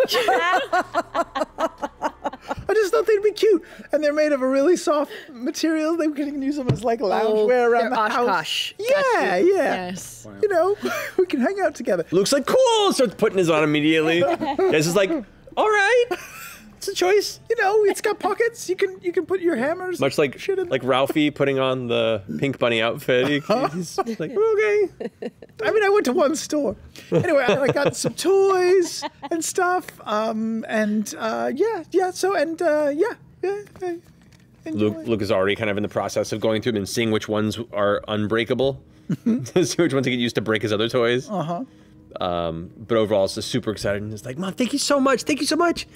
No, it's so great to see you both. And how is it here? Does it feel, you know? It's so cool. It's so different from Felderwin. There's so many different kinds of people. It changes like every day. The weather is really nice. I get to go swimming. There's a bunch of really nice kids in the neighborhood. Swimming, that's terrible. But or if you do, just be very careful and safe. Don't worry. I watch him. He doesn't go off on his own. Okay. And do you have like friends? Yeah. No, there's some great kids in this area. There's some real dicks in the area. So, yes, like, what are you? Look, No, I understand. It's hard to keep an eye on him. Doing my best. I'm doing my best. Of course. And he goes on, start telling stories about different kids in the neighborhood and kind of some of the adventures he's had, these small adventures that include, some of it's a lot of bullshittery, you can tell, and he's just embellishing, and some of it's just some, him and his friends telling fun stories and almost getting caught stealing from this one thing. And he was like, and you don't steal. It's like, you're right. He looks over at you. I mean, if you need it, right? If you need it, it's like, oh my goodness. You can see Yez is like feeling like the odd man out in this one. But eventually, like, you all kind of share stories a bit and talk about what they've been up to. They ask what you've been up to, and sure, tell them the whole story. There's from both of them. Dinosaurs. Oh yeah. You as you're telling the story, you can't help but be focused on Luke, and you can see that those wide eyes, and it's just like hanging on to every word. And then eventually, you kind of look over towards Yeza, same expression. He is just completely enthralled and blown away by this. And when it all comes to an end, Luke's like, "You are the coolest." Yeah. I mean, I am. Yeah, I am. But no, you guys are the coolest, and it doesn't. It feels much better being here with you. So. He's gonna take his glass off. I'm gonna be perfectly honest. It's been a very strange year, and this time last year we had no idea what was ahead of us, and we thought we had lost you, and I'm just very thankful. Yeah. It's miraculous, really. Just from the depths of awfulness to this, and we have money, and we have a place, and we have friends, and I mean that's all you could want, right? That's all because of you, right? Well, yeah, I mean, and good luck, good fortune. My friends. Yeah. Well, thank you. Thank you. Thank you. Well, let's have dinner. Indeed. Are your friends here as well? Yeah, they're staying at the other place, though. I'll catch up with them, tomorrow or something. Okay. Well, I guess I'll just go ahead and prepare for a third plate. I make a quick trip. I don't know if I have the right materials for 3. I'll be right back if you stay with Luke. Okay. He goes ahead and puts like his, stealthily takes off the orange kind of jumpsuit aspect. And it's kind of interesting too. You're used to him wearing this very kind of mousy, subtle gear, but you can see since he's been here, he's kind of adopted a little bit of the Nicodranian styles that have come through, and he's a little more tan. You're like, oh, this is a different Yeza. Kind of fun. But he goes off to get materials, and you catch up a bit with Luke directly, and you have a lot to talk about, both of you. And for every amazing story, he has one he tells to you as excitedly, that is about how they found a rat, and it was massive, and they managed to scare it off, but it's still looking for them, and and all that kind of fun stuff.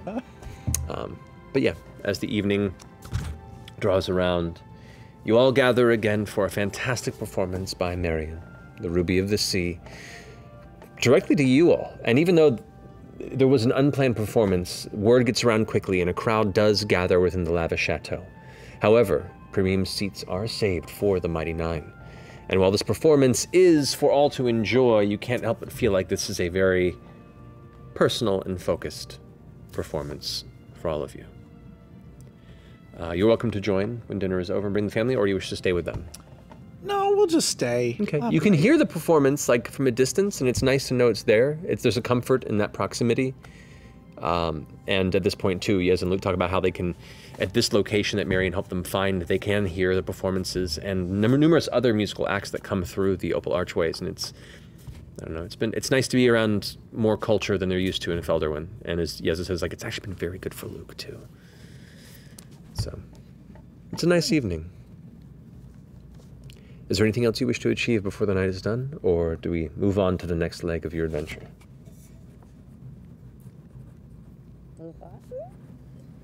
Okay. All of us. I'm gonna go back and buy that ring. Do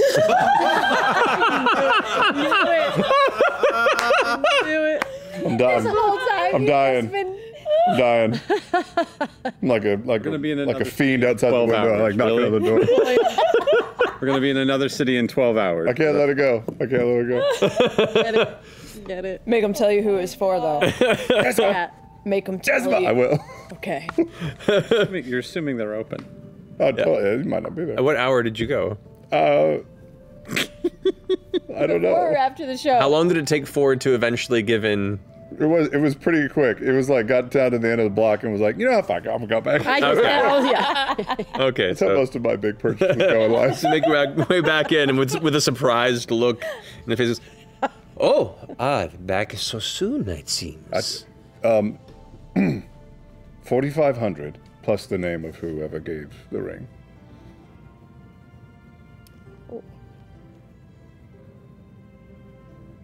Looks you up and down. Make a persuasion check.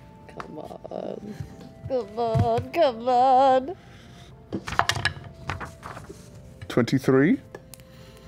23.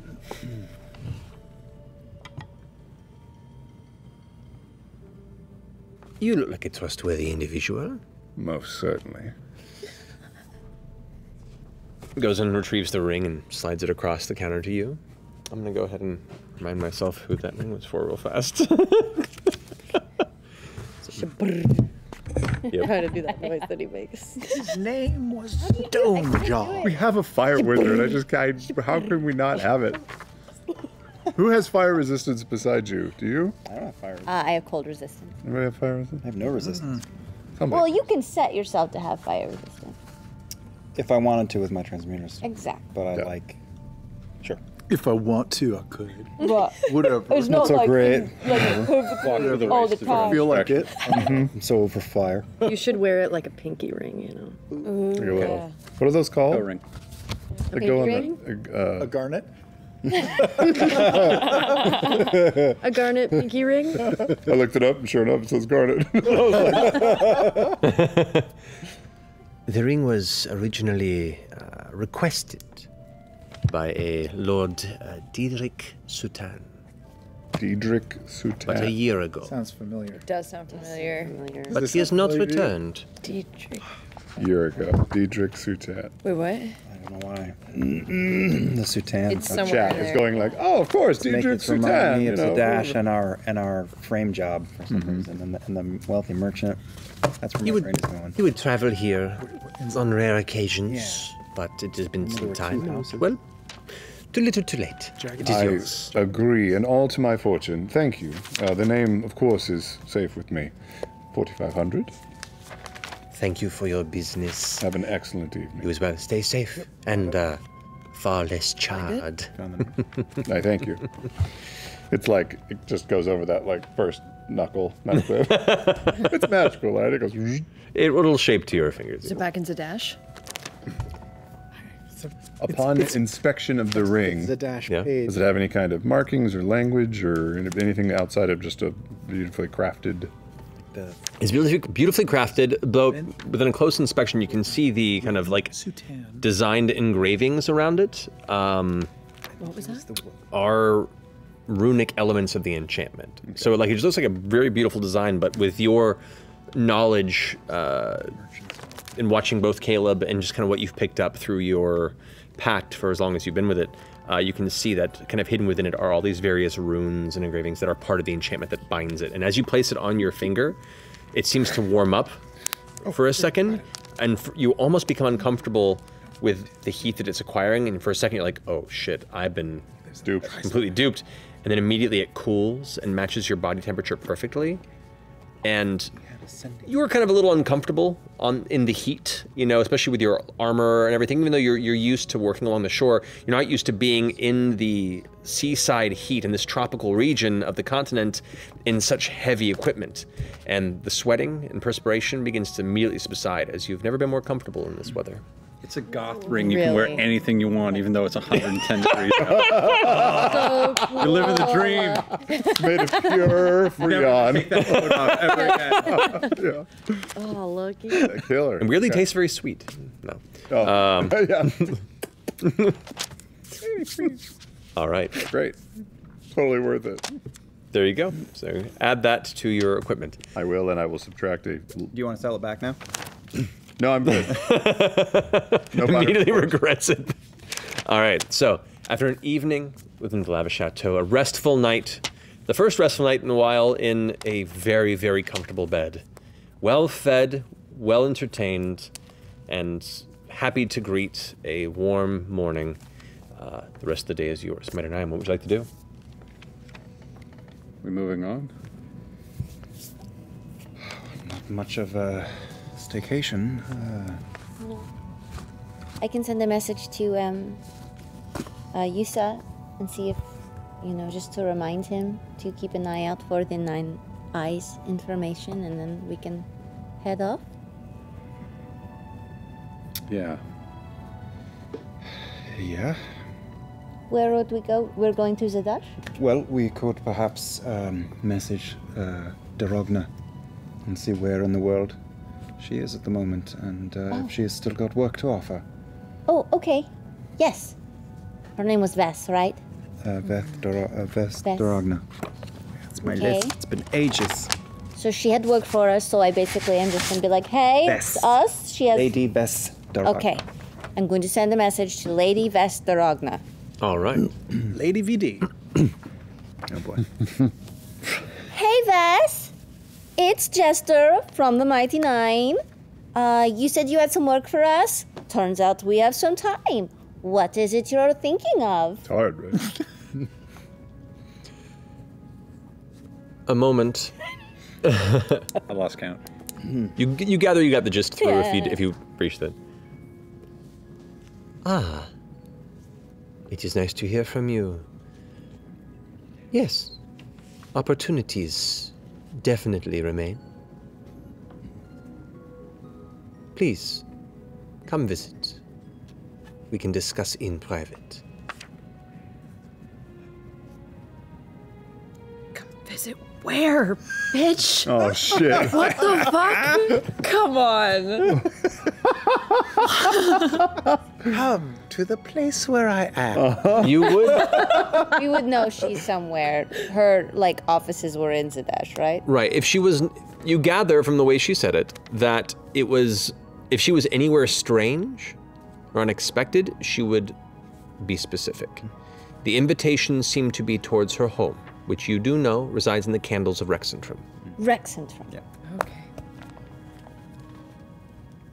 So Rexentrum. Okay. Do you want to go there instead of Zadash? I wanted to go to find her, so if she's home, she's home. I can always hit up the reserve in Rexentrum Yeah. I to don't mean continue to. research. Don't mean to rush things. Is there any other shopping or tasks here? Good, No? boo. Ooh, that's a pretty ring fork. Yeah. Large. Yep. I think whatever shopping's left could be done in Zadash, I think. Oh. Yeah. Or Rexentrum. Rexentrop. Yeah. The world at your fingertips. Ticks. Not just that's good. The world at your World at your fingertips. fingertips.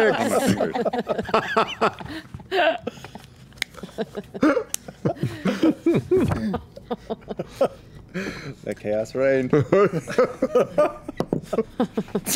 my god. Ruined everything. I love it. Okay, so Yeah. where are you off to? Do you think we have room in the bag of holding for a cart worths of fireworks? I have a clarifying question. A cart or a cart of fireworks? Like fireworks and a cart? Like a wheelie Here, let me show you. And I lean in the back and I roll out. I suddenly feel much better about my purchase. Yeah. We ordered Yeah. service? Oh my god. I got really excited about it, and then I didn't think about the practicality of transporting them. But look at this! Look how awesome! This is amazing, Bo! I know. Yeah. Fire waiting to happen. I mean, we could just okay. Here's what I'm thinking. I can pack a few to come with us, and then we could just like leave this here, and then next time we're back in Nicodranus, we go to the beach and set them all on fire at once. We should certainly bring some of them with us. I mean, there's a lot of room in the back. Oh my gosh, if we pass by Hubbard Duke, we have to give them some to Kiri. I bet she would love these. Oh, she would. Look at these giant ones that I think like shoot off like balls. Wow. Big, yeah. Look like, right it's like, into it. Look, and then I don't even know what these do. Whoa. It's got a dragon though on the front of it, so. Or do you want to carry these, or do you want me to take them, or? Oh, does it affect? Chromatic. You don't feel it one way or the other, do you? No. You have a maximum you can put in your little thing? About 500 pounds. Tons? Pounds. Oh. Just 20 dragon turtles. I was like, holy shit! 500 tons? So yeah, there's enough room. Okay. Shit gets weird at 7th level spell. Yeah, because fireworks are not heavy. No. So they could all, fit in there. Could I fit all of them in? You could. Do you want to hold some back so that you have a couple, for in a quick moment? I'll stash some here for like next time. I'm like, oh shit, I have all those fireworks I stashed away. I don't know. Okay, just make sure that I'll tell Carlos knows. on the way out to like not. Yeah. Then I'm just leaving like a few crates. Give some to me too. I'll put them in the bag of holding. That way he doesn't have to cast them. Give a couple to me too, just so I can have them. Yeah. Okay. Yeah. I passed out some fireworks. I put some bottle rockets in my pocket. Not just the sparklers. Give me some of the big ones as well. Okay. Okay. Whoa. I know. For those who'd like to, you can just add a note into your equipment of miscellaneous fireworks. I'm putting dragon firework on. Mm-hmm. All right. There was only like 2 of those, Well, I so have they're one. special. That one has a particular signature of its designer. Guard off the Gur. Guard off the Gur. It's like the one Pippin and Mary find. Yeah. The Gur. Alrighty. With fireworks distributed. Yeah. Breakfast had. What would you like to do? Well, I would take a quick moment to put my pieces of amber on the ground, and for a moment, Ford, you see your little ball friend. Oh yeah. In the center, but then we pile all of these fireworks in a big heap in the middle, and it is just bulging, barely held within the dimensions of the little circle I've made, and then just. And it all goes into the small one. The cloven crystal, did it look the same? Any different color, shape, any change? Make a perception check. What was this? Natural 20. Ooh, 23. shit. No noticeable change in size or color or anything. Yeah. You feel fairly confident. That. Yeah. Does it taste any different? Okay, I'll put it back. So you know it's his now. He's marked. Worcestershire. I liked it. Worcestershire. All right. Okay. Before we head out, I just want to ask Mama if have you heard from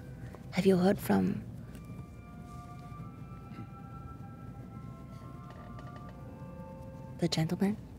Papa? I do not believe I have. No, nothing? No, but it's also been extremely, chaotic up north. Right. Is there anything you want to say to him? If you come across him again, if you're heading that way, just tell him maybe the invitation is open to come visit. Okay. Just conversation, nothing expected. Just to talk, maybe have a glass of wine. Okay, I'll let him know. No pressure. Just make sure there's no pressure on it. Of course. Just tell it it's open I'm going to make it seem so casual, It's Mom. very casual and welcoming. Tell him it was said very cursorily and just kind of offhand, like I'm disinterested. Okay, I'll make sure he thinks you're not interested. Right. It's just there is a possibility. Okay. Casually curious about how he's Yes. doing. No pressure, no expectation. Okay.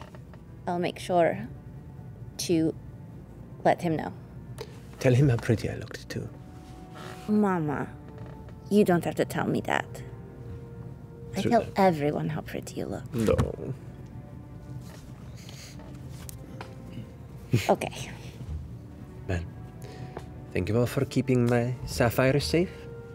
Thank you, my sapphire, for keeping all of them safe. And, well, as you know, you are always welcome. Maybe if I have a little more forewarning next time, I could prepare a special performance. Ooh. Bought a ton of fireworks. Good to know. Yeah. They're stashed in the closet back behind the rum. That seems very dangerous. Yeah. I'm Behind going the to talk to rum Carlos and about with the that. alcohol? Bo. I'll take care of it. Nevertheless, travel safe. Hope to see you soon.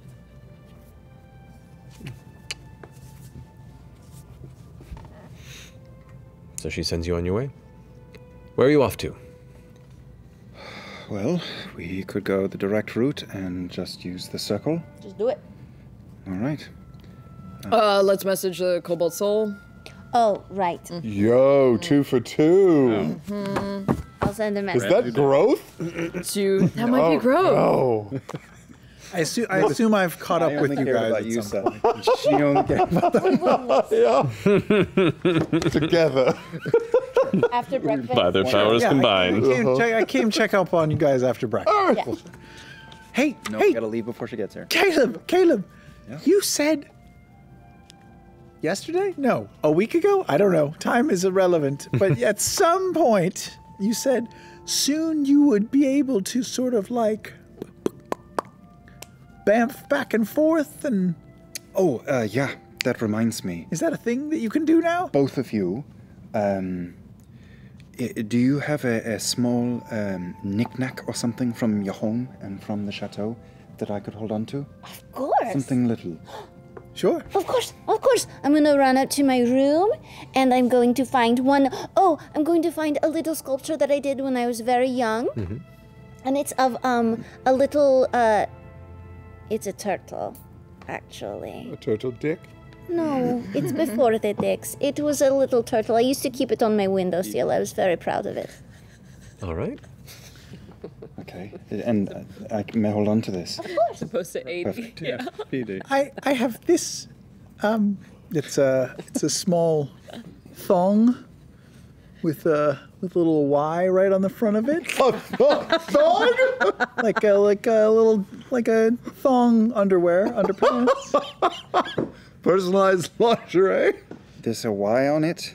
This is your husband's Tony's? Yeah, well, he keeps one of mine and I keep one of his in my pockets, and you know. Okay. Okay, no judgments.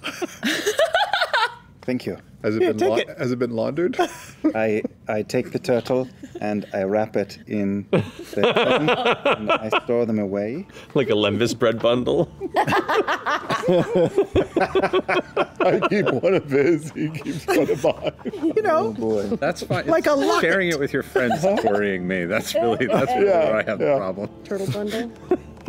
Yeah, I'm still ironing out the kinks, but with those things, we should be able to go to your home and Chester's home. like when? I mean, anytime. Yeah, I haven't not tried it, but I think that I can. I think that I can do it. Like once a day, or? Yeah, once or twice a day, maybe. What? So we can travel with a bit more ease, if it works. And if I have something specific from a place, then that makes sure that there's no, unforeseen problems. There's a little bit of risk, depending on the place. Does it take a lot of energy to do? Well, it takes a lot of focus and a lot of math is involved, but once you get it down road, you have it. Wow. Still haven't tested it. We could end up inside of a brick wall. Okay. And it can bring all of us all the time, or just a couple of us? All of us, yeah. That's It's just amazing. building on everything I've done with the circles, except it just sort of opens that circle and makes it wider. So what if, say, we're traveling through, Jorhas, through the plains, and, instead of camping with wild creatures at night, we can bamf here, sleep in pretty beds, and then we can just bamf back to where we were? That is one option, yeah. Really? Yeah. depending on our day, you know. I might need to hold on to that, Right, that energy right, for right. other things, but Oh my gosh, that's wonderful. Best to be a little conservative with it, I imagine. Of but course, yeah. of course. But it is nice that we can now kill two birds with one stone because you guys are neighbors. So. In that case, do you think I could ask you a favor? Sure. Do you want the underwear back? No. Yeah. No.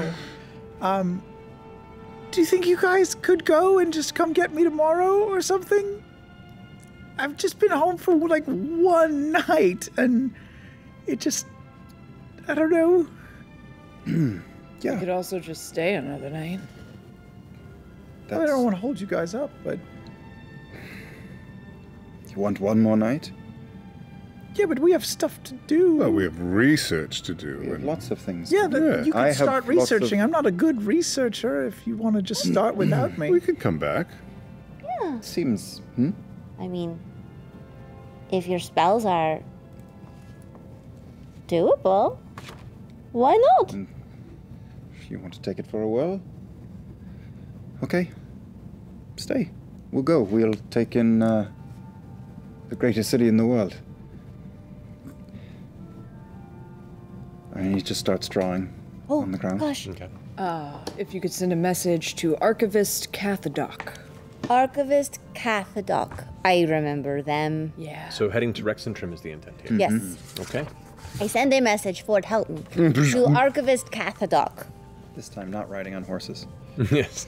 Oh, Archivist Cathadoc, we are on our way to the teleportation circle within your Library. library. Yeah. Okay, see you soon. Can't wait for We're it. the Mighty Nine. It's we're the Mighty Nine. Yeah. I'm the blue. Coming with Bo. Okay. Eventually. And rather quickly. Who we are, why we should. Yeah. I greatly appreciate you giving us full notice. We shall prepare for your arrival.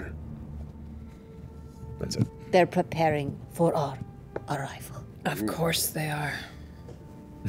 Sounds ominous. It should be. All right. Beth, be safe. I think I'm in a much safer place than you're going to be. Sure, I think we've just all been together for so long, so it just feels a bit odd. Yeah, but you're gonna come get me like tomorrow. We'll be back in no time. Do you have a way to reach out to Caleb or someone if something happens? Or? In a pinch, I could go to Yusa, and I assume he could reach out. I'll make sure to send you a message tomorrow. Great. And that way you can let me know how it's going. Great. Perfect. Yes. Okay. Yeah. You guys gonna be okay in Rexentrim, wearing these clothes, these Jorhassian clothes? You'll be Well, okay. I've already changed just because it's been Oh. so hot lately. I hadn't thought much I about. can take care of our first day. I'll Get close. put back on my cobalt gear. Mask of many. I mean, I've got my high priestess dress on I'll have technically. to pick up something once we're there. But I can take off the coat. There's, if you want some overalls, there's this great place. Really cool. I love those overalls. Which store was it? It was called Ollie's Overalls. Oh, Ollie's overalls. Yeah. Great store. Yeah. Yeah. Lots of pockets. Yeah, so many. There's a side one here. Yeah. Did you actually meet Ollie, or was it just someone who worked? Stole them. Oh, okay. Out of the window. All right. As you finish the circle, you watch as the multiple layers of glyph sketching connect, and it spirals out like the slowly dispersing elements of a light cable that continues to swirl and fill out on its own right, like lighting a long-drawn fuel glyph. Suddenly it ignites, and as it does, it brightens, and that familiar moment hits where you realize you have but seconds to charge through. And so you, Veth, watch as your friends all vanish into the circle before it, Its energy disperses and it is gone, and you are left alone with your family. I run back to him. We make reservations at an outdoor cafe. What for persuasion to see how good the seating is. Oh, okay.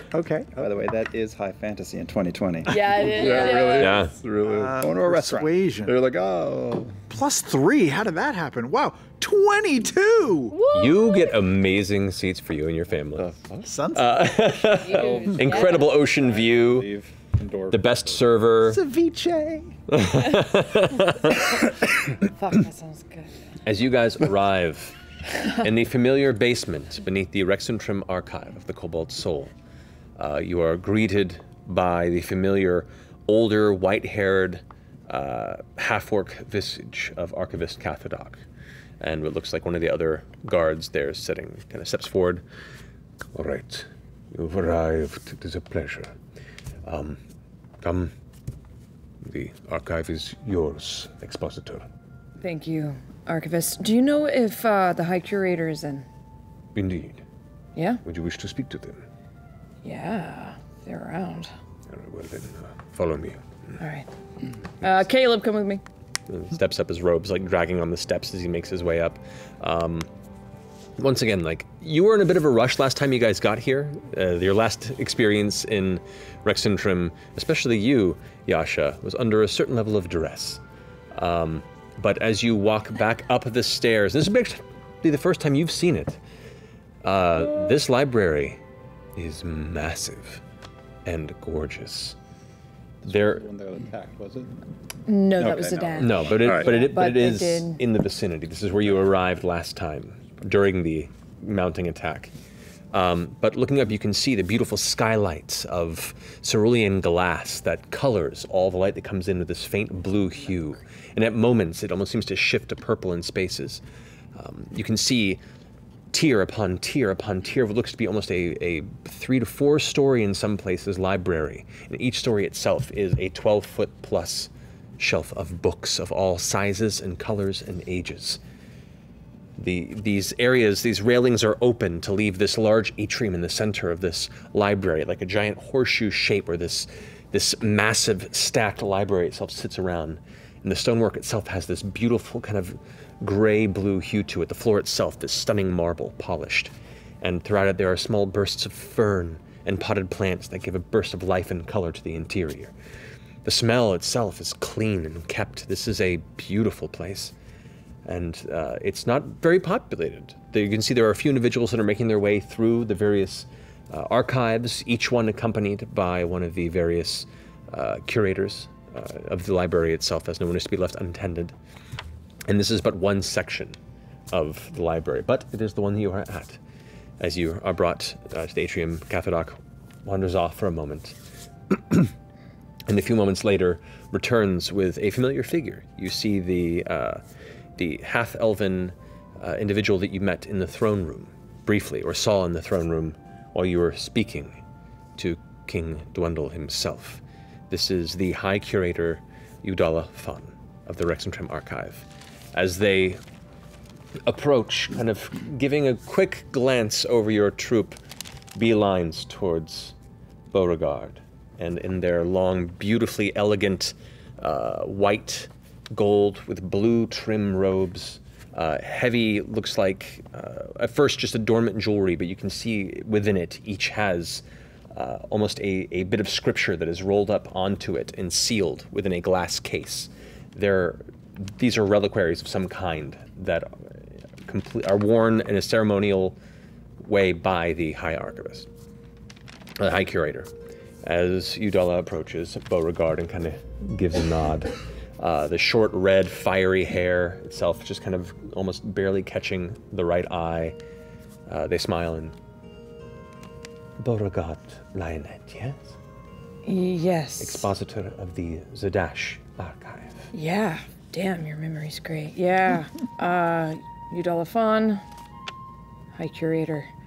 Thank you so much for seeing us on such short notice. Of course. I have not had an opportunity yet to, thank you for what you aided in not long ago.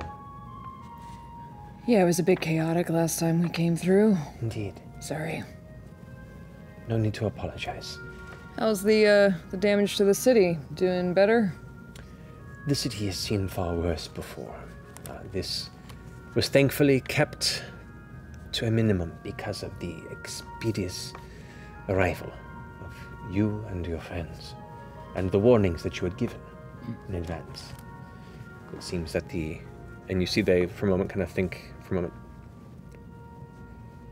In reading your files, there is much spoken highly from Dyron of your work.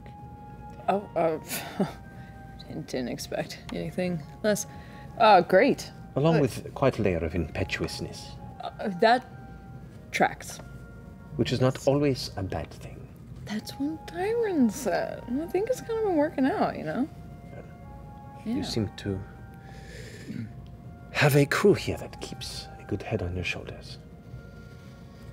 Yeah, they keep me alive and somewhat sane. I'd like to think that I'd do that for them too, but yeah, I mean, it's, it's hard to say, yeah. I'm excited to see how much you will continue to grow from here. I'm already extremely impressed. Oh, thank you. You're... What? This is not an expositor's outfit. Well, you see, we've kind of ping-ponged to a bunch of places really quickly. We just got back from the middle of the Lucidian Ocean, like yesterday. So, yeah, sorry. It's all right. It might be difficult. You may find yourself challenged if you are not wearing the clothing of your station. Do you require one? I've said I put on my robes before I came. I thought you said you put on your original one. I apologize. No, my Xbox. I'm my Xbox right here. All right. Wear your gear. yeah. Some of us I got it. But the rest of them, I don't know. I can't count for them. No much notice.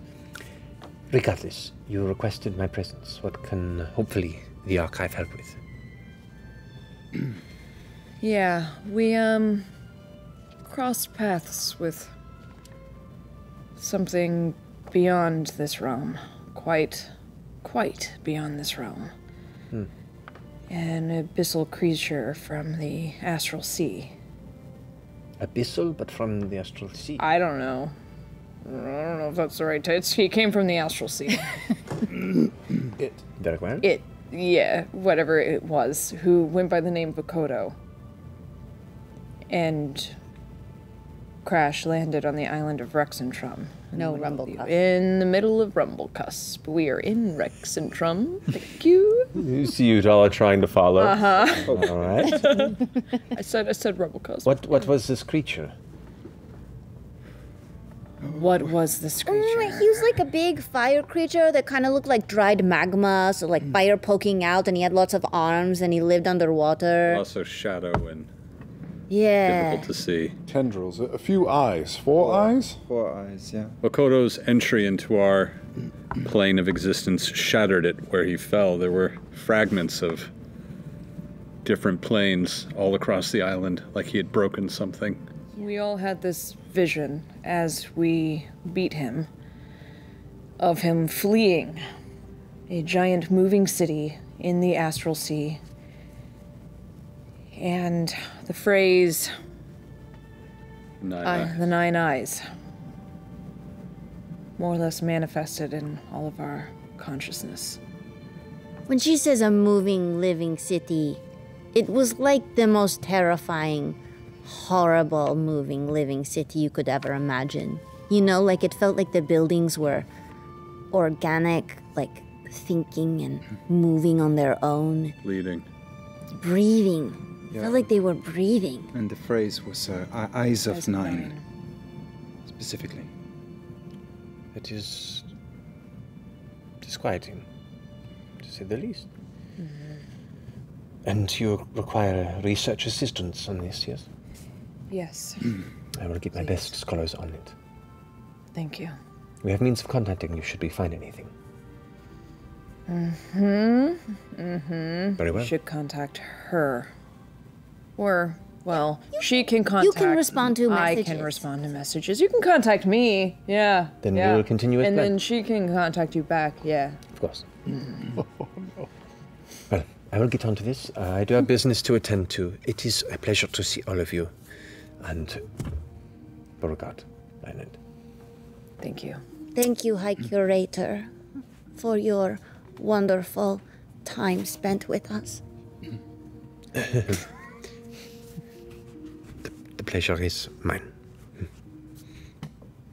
Bows lower, like trying to follow. All right. And they immediately turn and kind of march off to their business as you watch them kind of begin to point out and call over a few individuals and essentially begin prepping them on what is the requested intent of your arrival. Cool. Expositors are really powerful, huh? Yeah, they make me nervous every time. Even though, like, I don't really, like, care about authority, but, like, it's still, like, a lot. You are authority. I know, it's weird, right? Are you equal with him? No. Like, they are, like, the lead, like, kind of like, the master of this branch. Like, the master curator of this branch. Yeah, one day maybe. I mean, maybe. I don't know. I kind of like the expositor life because, we're like the foot soldiers who go out and find shit. I feel like I've heard you talk about the man before. Are you now the man? Is that the... I've always been the man. Wow. Caduceus. You're usually just kind of angry at the man. Yeah, That's true. There's a lot of anger at the man. But Kind maybe of examine that at some point. I don't know. I think your intelligence is wasted on being a foot soldier. One day maybe. Cheers. Yeah, but you're so adventurous. Exactly. It would suck to be stuck behind books all day. I mean, not that there's anything wrong with books, Caleb. Books are great. You're on thin ice, Lavar. Got a lot of props in that room. Anything you need, best researchers on it. I mean, it's pretty high up the food chain. Dyron's been saying good shit. Thank God for Dyron. Cool. Well, that's done. Now what? A couple of us still stick out like sore thumbs. That's a problem. I can fix that. Wait, what was their name again? The High Curator? High Curator Udala Fawn. Yeah. Would an expositor ever have like an assistant or like a lackey, someone that would follow them around and help them? Maybe if I requested it, like put in an order. I mean, for like an I could make assistant? myself look like that and be, I don't know, Oh, maybe like an archivist, probably. your first mate for a change. Like an archivist would maybe be someone like that. Expositors generally work alone because there's the most effective means of them doing their work, unless they're paired off in times of extreme crisis. So like a second expositor. A second expositor, maybe. Normally, the work, like you would work with archivists when you're In the library. in the actual library, but otherwise, there's, your purpose is to go out and acquire and bring back. Mm-hmm. So you can, wear like it's like this kind of gray and blue situation with a gray belt. It's got like a little, symbol of Ioun clasp. Very, very tailored. Yeah. Would you do me a favor? Would you all gather up for a moment? Good. You going to take our picture? I cast Seeming, and everyone in the group except for Beauregard, who is covered, dies. Is disintegrate. Campaign over. Everyone is now dressed in. It's like when you go back from Los Angeles to New York, and everyone is in a black suit. Everyone is in a very in brown, dark brown, very austere, serious-minded robes and coats that match the climate and temperature of Rexentrum, which is pretty far north. So it's a chillier here. So everyone is looking dressed very expensively, but again very severe. We're going to have to actually fix this into something reasonable. It's very... Oh, poor Chester. Yeah, no, this is... We'll fix this. Yeah. We got to get real close real soon. That's pretty funny, though. Can't put down my arm. All right.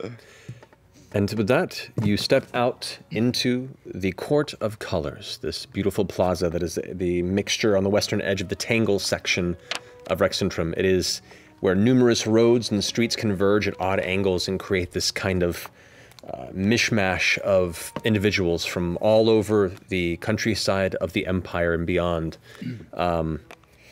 You can see the southern walls of the Shimmer Ward not far from here, where the Chantry of the Dawn was, where you had your last great battle here, and freed Yasha from the tethers that held her. And where would you like to go? Rip the Band-Aid. Where do we want to go? Do we go straight to our house? We definitely have business here, but also we are in Rexendrum. Yeah. We didn't get to spend a lot of time here last time. No, it was a little dangerous. At the very least. What do you want to do? Oh, I would like to maybe walk by the school. And do a little more shopping here. Do you need some more paper? At least 400 gold more worth. I am good for now. I can get to paper now.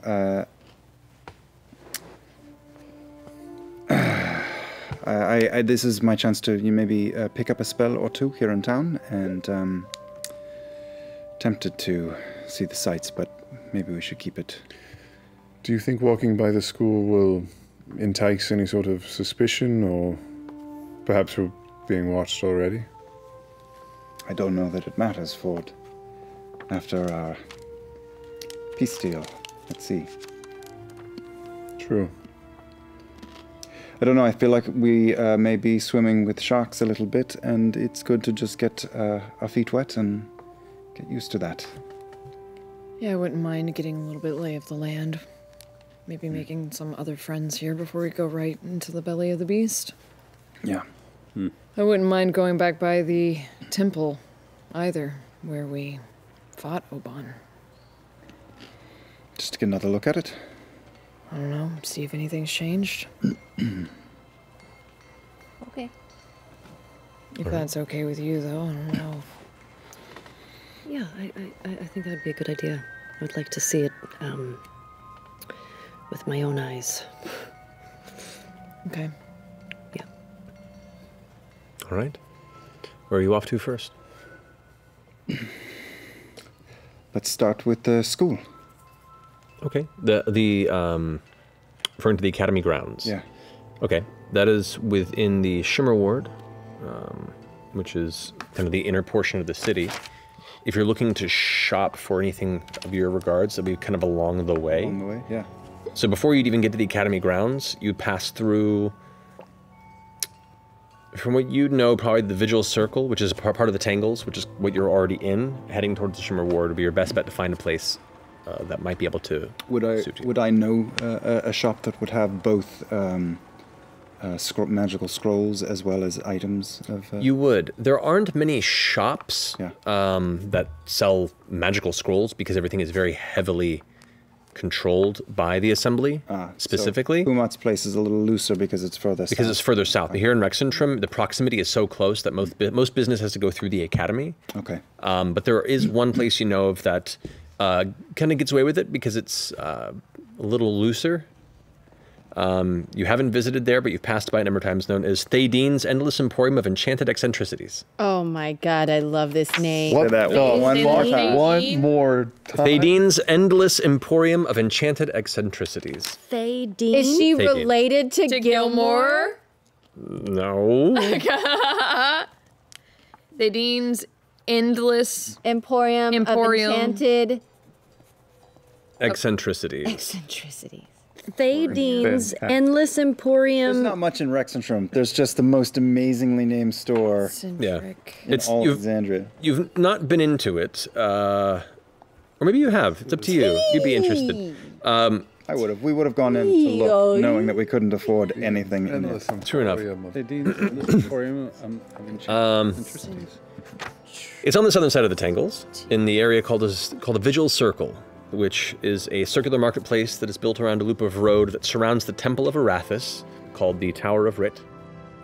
It's where the Prime Arbiter delivers judgment universally throughout the city. All manner of strange commerce takes place here, and there are all sorts of weird buildings, as well as the Claykeep Prison, which kind of sits ominously in the center of it by the temple, so that anyone who's doing business knows to not pilfer anything because it's real quick to get over to where they'll be forever kept. The Quakey prison? Clay Keep. You ever been to the Quakey prison? I know. I was the Clay Keep. That sounds scarier. Indeed, but as you approach, familiar to you, Caleb, you guys see a cylindrical structure that looks almost like a smaller amphitheater. It is a kind of two-story set, large cylindrical building that is surrounded by a large, equally tall, dark red velvet maroon set of curtains. There are no windows. It just looks like almost like a velvet cake. It's just this weird, large curtain with some gold rope trim that comes down, and it kind of just splits right at the front where there is a door archway. And you see a sign above it, this kind of arched sign that is beautifully painted, and it says the entire layered name across it of Thadine's Endless Emporium of Enchanted Eccentricity. Oh my god, yes. Oh my god. We made it a good, Why did I buy this fucking ring? I'm about to walk into Costco. You're the kid who spends all their field trip money the first stop. Yeah. Like 1,000 lemon heads. Yeah. I did that. Damn it. Yeah. As you all enter the interior of this location, you can see this is kind of like a gaudy warehouse filled with shelves and shelves It's Magic of Costco. knickknacks Yes. and small collectibles and odd little trinkets and baubles here and there. A lot of the shelves there's gaps, there's missing, there's like lack of signs, and it looks like a lot of it has been cleared out, though there are a number of things here and there. Ford, you should get this right here. I pat Ford on the shoulders And just say, Ford, your ring is really pretty. It's very climate controlled in here now because of it. Yeah. Ford, there's also this lovely coin over here. I don't know if... Oh, fuck. No, that's personal. Don't you bring Red Fair into this. 2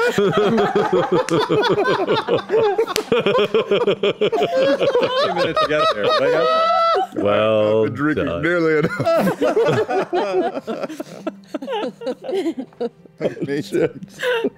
Oh, dragged. Deep cut. Dragged. As you kind of walk through the center area, and there are like, layers of shelves that kind of lead towards a center circular counter with a back exit portion. And as you all begin to step in and talk and look around you, the still silence in the chamber is broken by what sounds like, and music starts playing, triggered by your arrival. And you hear, charging from the back chamber, you see a very tall, probably about as tall as Caduceus, though kind of broad-shouldered, feminine form with this kind of strangely tangled red hair that goes down past the shoulders into this kind of like brave-like poof. The skin itself has like a dark, dull gray with what looks to be like black shapes and tattoos across it. This is a Goliath. Pupilless woman charging up like full sprint in these long flowing, also red robes that match the curtains from the exterior of the chamber, coming to the middle of the central counter and then placing hands on the edge and goes, "Allah." And we'll come. And that's where we're gonna take a break. Akimi Goliath. So excited. Oh, fucking awesome. So, take a short break here. We'll be back here in just a few minutes, so see you guys here right quick. Now experience the ultimate way to play by sitting at a table with your friends, with your face in a screen. Progress! D&D Beyond. Log in to explore strange worlds and fantastical cities, thanks to a company based in a really boring one that handles all the tedious math and reference stuff for you, so you can finally unleash the epic quest you've been crafting since middle school on your friends. Or just do what most people use it for, cranking out endless new characters while they're bored at work. I could finish these spreadsheets, but what if this paladin owned a horse? Perfect. D&D Beyond. Play with advantage.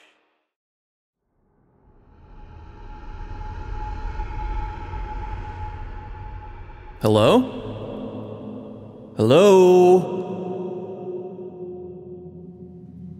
What is this place? Where am I? What happened to the rest of my body? Oh no. Did I die? Wait a minute. Are we on the internet? Oh, shit!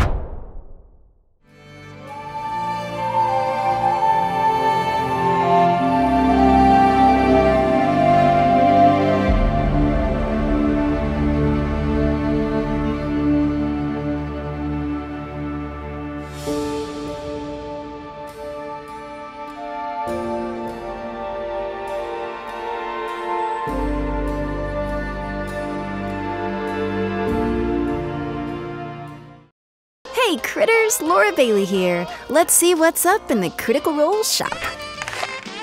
Ooh, look at this. Look at the details. Ooh. You're only like 5 clicks away from owning this. Maybe more if you have a lot of windows open on your browser. I don't know your life. It's so cute. I can't handle it. Darling, I recommend buying 2. One for you and another for you. Let's be honest. This is a lot of stuff, you guys. We have like so many cool things right now. All this and more, now available in the Critical Role shop.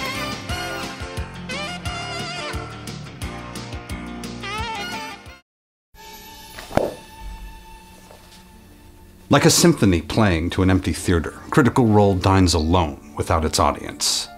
Yes, that validating and most enthusiastic congregation on the other side of the fourth wall. And what is this fourth wall, separating the viewer from the creator? A portal to an often sought point of connection? Or the Twitch subscription zone? On the rare occasion that you miss the live bacchanal boasted by the ragtag group of thespians on Thursday night, you may always view the show on demand in the Shadowland known as the Twitch subscription zone. Picture, if you will, the necessary pieces to complete a jigsaw puzzle, but it's up to you to choose how it will be solved. You could, of course, subscribe with your debt rectangle, but many more divergent paths lie before you. Perhaps you found yourself in possession of an Amazon Prime account. You would then wake up to discover a free Twitch subscription each month for a channel of your choosing. But this artifact demands renewal, for you must resubscribe each month to quench its unyielding thirst. One need not walk alone. Those who have already found their way can illuminate the path for others via the Gift a Sub button on Twitch. Critical Role is humbled by your subscription and wishes to thank you from behind the thin veil of this fourth wall. We hope you enjoy our content as much as we enjoy making it. And so ends another meandering digression, a complicated parody promo down an indistinct highway to the region we call the Twitch subscription zone.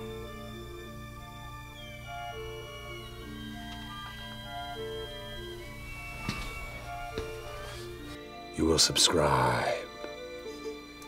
Twitch Prime subscribe. Gift subscribe. Subscribe.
And welcome back. So, as you all stand now in the center of the endless emporium of enchanted eccentricities, you see who you assume to be Thadine there, arms out on the edges of the central counter going, "So, what are you looking for, if I might ask, huh?" Oh my goodness. You've had numerous experience with Goliaths, and, you know, depending on where they grew up and where they're from, you know, they can be anywhere from stoic to jovial. This is certainly one of the strangest Goliaths you've encountered. Big smile, wild eyes, and just happy to have customers at the moment. It's just us in the Emporium. It's just you. It is so big and so empty, it is off-putting. Oh my. It Like is fries. hard to know where to let our eyes rest. There is so much. We have just come from very far away from the edge of civilization itself, so it's... That's very, very far away. Yeah. Yeah, it's not a couple blocks, it's a bit Have you ever further. heard of Rumblecusp? No. Is it nice to visit? Yes, it is very nice now. If you're ever looking for somewhere to go, it's got a great resort. Just a moment. She turns around and starts writing Rumblecusp in a notebook. Sorry, anyway. How can I help you? I'm terribly sorry. You're all new faces in here. I am Dimble Thadine, and welcome to Thadine's Endless Emporium of Enchanted Eccentricities. Now, what are you looking for? Did you say Dimble? Dimble. Wonderful. I didn't choose it. Great name. I love it. Who did choose it? Or parents? Oh, I see. Should we call you Miss Thadine or Dimble? Preferably Thadine. It's what I'm used to. Okay. What is your shop known for? I mean, what is it that people come to the Endless Emporium for most regularly? I assume the eccentric. Well, let's just say there's nary a proper party here in Exentrum that doesn't have my stamp on it somewhere. So, all sorts of decorations, collectibles. Take a look, take a gander. All of these are either made by me or imported directly to me by other craftsmen from all over Wildmount and beyond. And you look around at them, you look at some of the shelves as you go by, and there's like little sculptures, and there's it's a weird combination of like novelty store and antique Salvation Army, with a little bit of odd, colorful flair. So, Do you have anything that will help protect people's brains from being overtaken by like other people, like mind control? That's a very specific request. Funny thing is, with the recent conflict and a lot of the things of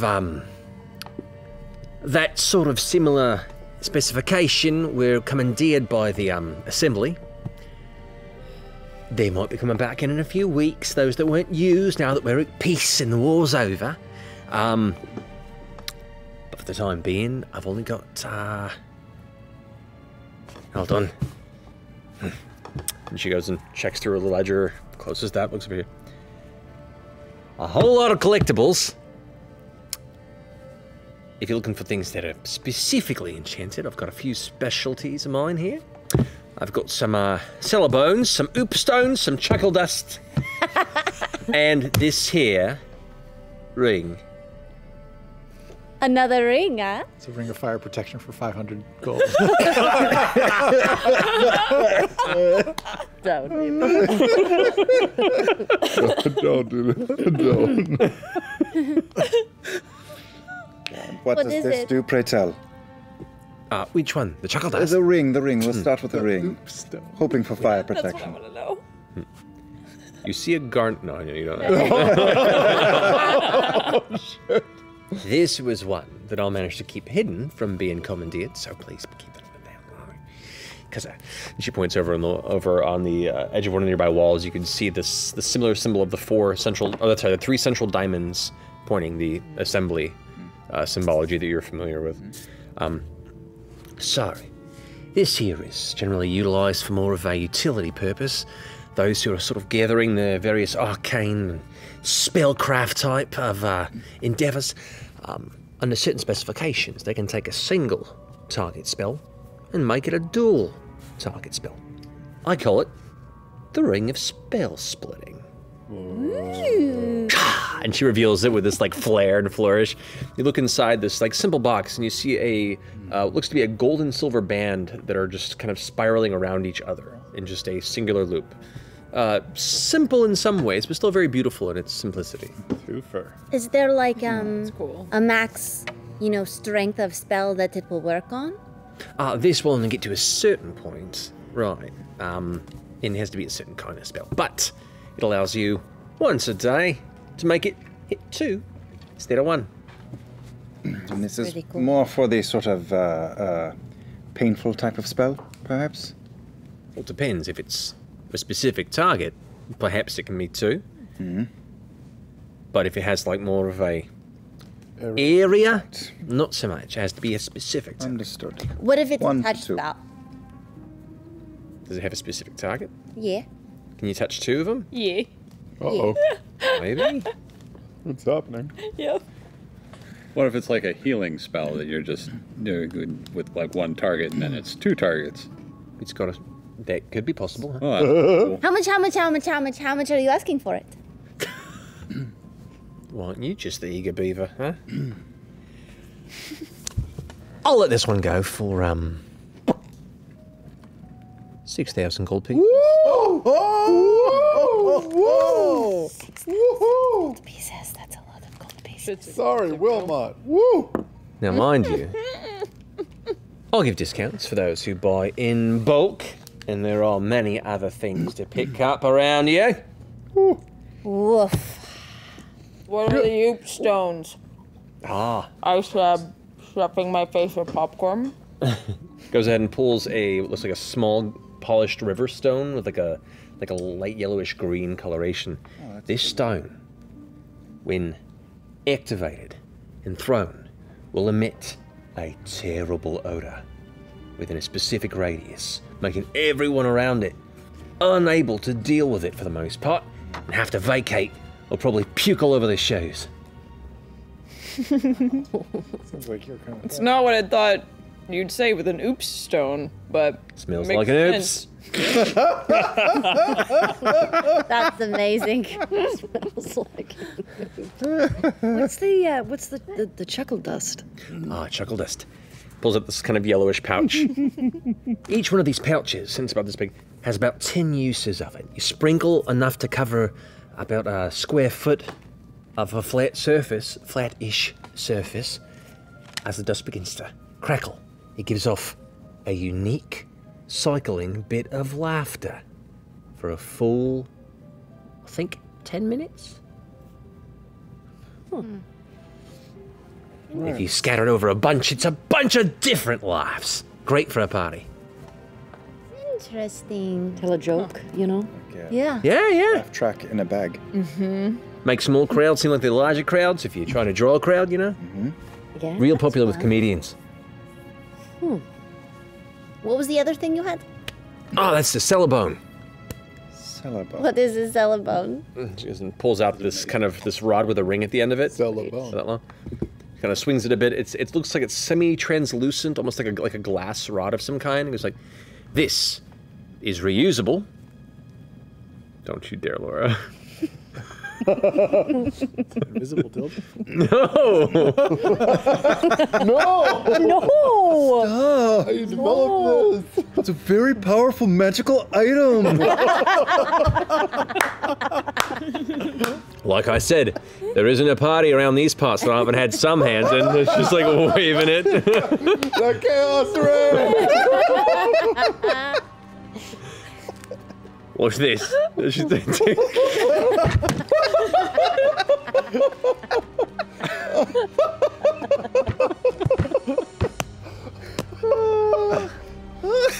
didn't even say anything.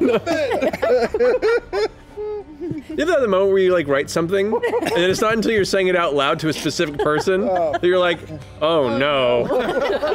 Oh no. So she twists it, and immediately begins to just give off bright colored lights, like a disco. Whoa, like all different colors? All different colors, like just a kaleidoscope of light within like a 20-foot radius. God, this store is amazing. This will last for an hour. It can be used once a day. It's like a party light. Got 10 of these. Waving the round, sticks it down. I've got 26 of the moop stones. And I've got 11 chuckle dust pouches at the ready. How much are they each? Silver bones, 20 gold apiece. Mm-hmm. Oop stones, 5 gold apiece, but one use only. And the chuckle dust is 10 gold a pouch. Oh my gosh. Could I take 2 of those oop stones? I would definitely like an oop stone as well, and a celebone. And the Alright. chuckle dust. Here's 10 gold. One of each? Yeah. Oh, I'll take a Celebone and a Chuckle Dust as well. Silver bones, 20 gold apiece. So if you're gonna buy one, pay up. I'll also take 2 oop stones. Oop stones are 5 gold apiece. That's 10 for you. Then I want another oop stone as well. So I'll go in for.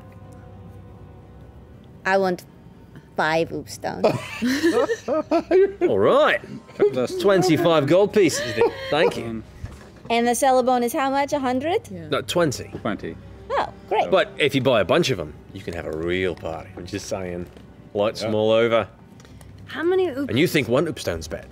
But you can set off a bunch in an area. How many do you have left of the oop stones? That was 2 for you, 2 for you, 5 for you. 9. 9 out of 26. That would put me at 17 left.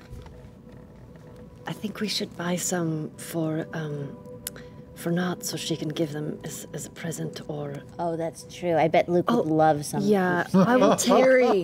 Yeah, Kiri sure. would love Kiri would some. love some Kiri. oop stones. Should we just buy all of Let's the just oop buy stones? all Maybe. of them. They're great gifts for kids. They're great gifts. Yeah. Yeah. Yeah, I will also take 2 Celabones, please. Yeah, I'll have a 40 gold? celebone. Yeah. 20 gold. Yeah, how many celabones did you have? Total And of 10. celabones. I mean, are we gonna buy all the celabones? Yeah, We're gonna buy all the celabones. We'll get it. That's Yeah. 200 gold for the celabones. 26 oop stones, you said? That's correct. 5 gold apiece. So 300 gold for all of the oop stones. And how many bags of chuckle dust? 11 total. Nerds and lemon heads. And they're 10 gold apiece? That's correct. Bombs. Yeah. So 110 gold for the chuckle dust. What Skilly if we string. bought the whole lot? You said you would give a discount for bulk buying. Make a persuasion check with advantage. I love this shop. Yeah, it's like a prank shop. It's Yeah. great. Yeah, it was Oh, kind of. you forgot your fake dog poo. Yeah. Complimentary. 20. Yeah. You throw Tell you a what. hand buzzer with every purchase. Let's see here. That's. Wacky spinning bow tie. Squirting flower lapel. Weasleys. Give you the whole lot with the ring included, Oh. if you want to.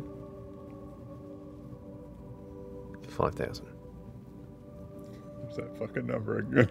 5,000 for it all plus the ring?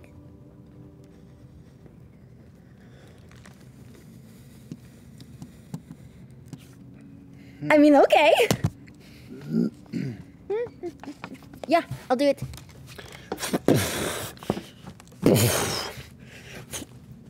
You guys have, like, this is.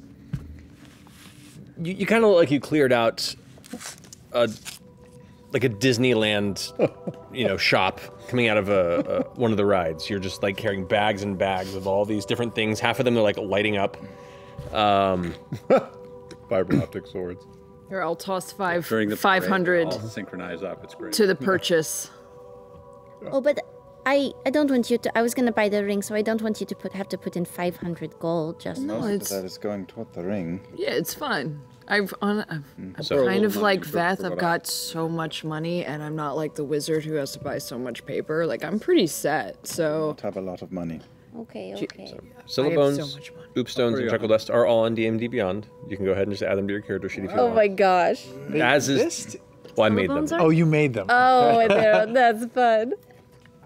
As well as the ring of spell splitting should be on there for you. Okay, awesome. I'm going to throw you another 100 gold too. Just Okay, thank grab you, some Caduceus. stuff. These are all incredible items. We're very thankful for them. What might you have for more expensive clientele?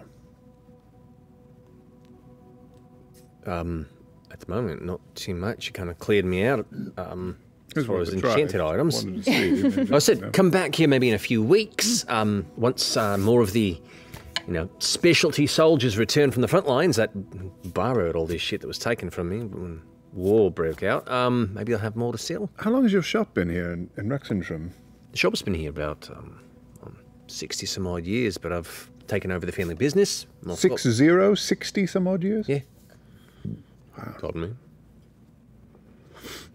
Goodness. My father pissed. I took over it for him. That's wonderful. Family business. Anybody interested in small clay doggies? I've got a whole section over here. Do they move? If you make them.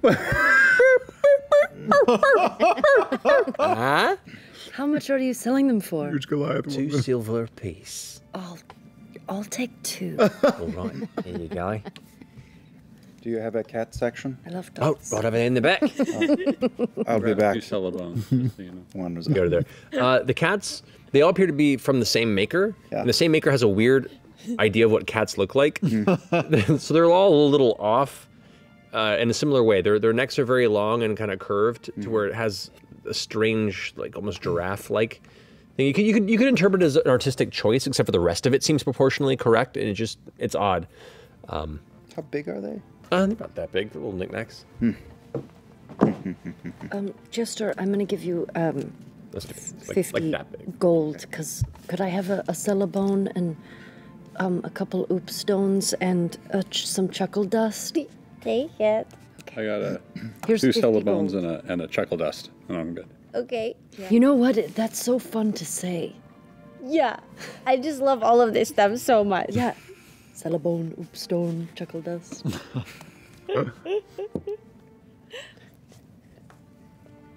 What? You got a ring. That's great. I do. You both have rings now. Sorry. Anything else I can help you with? I guess if you have a card, just in case we have to come back, that'd be great, or something. Watch this.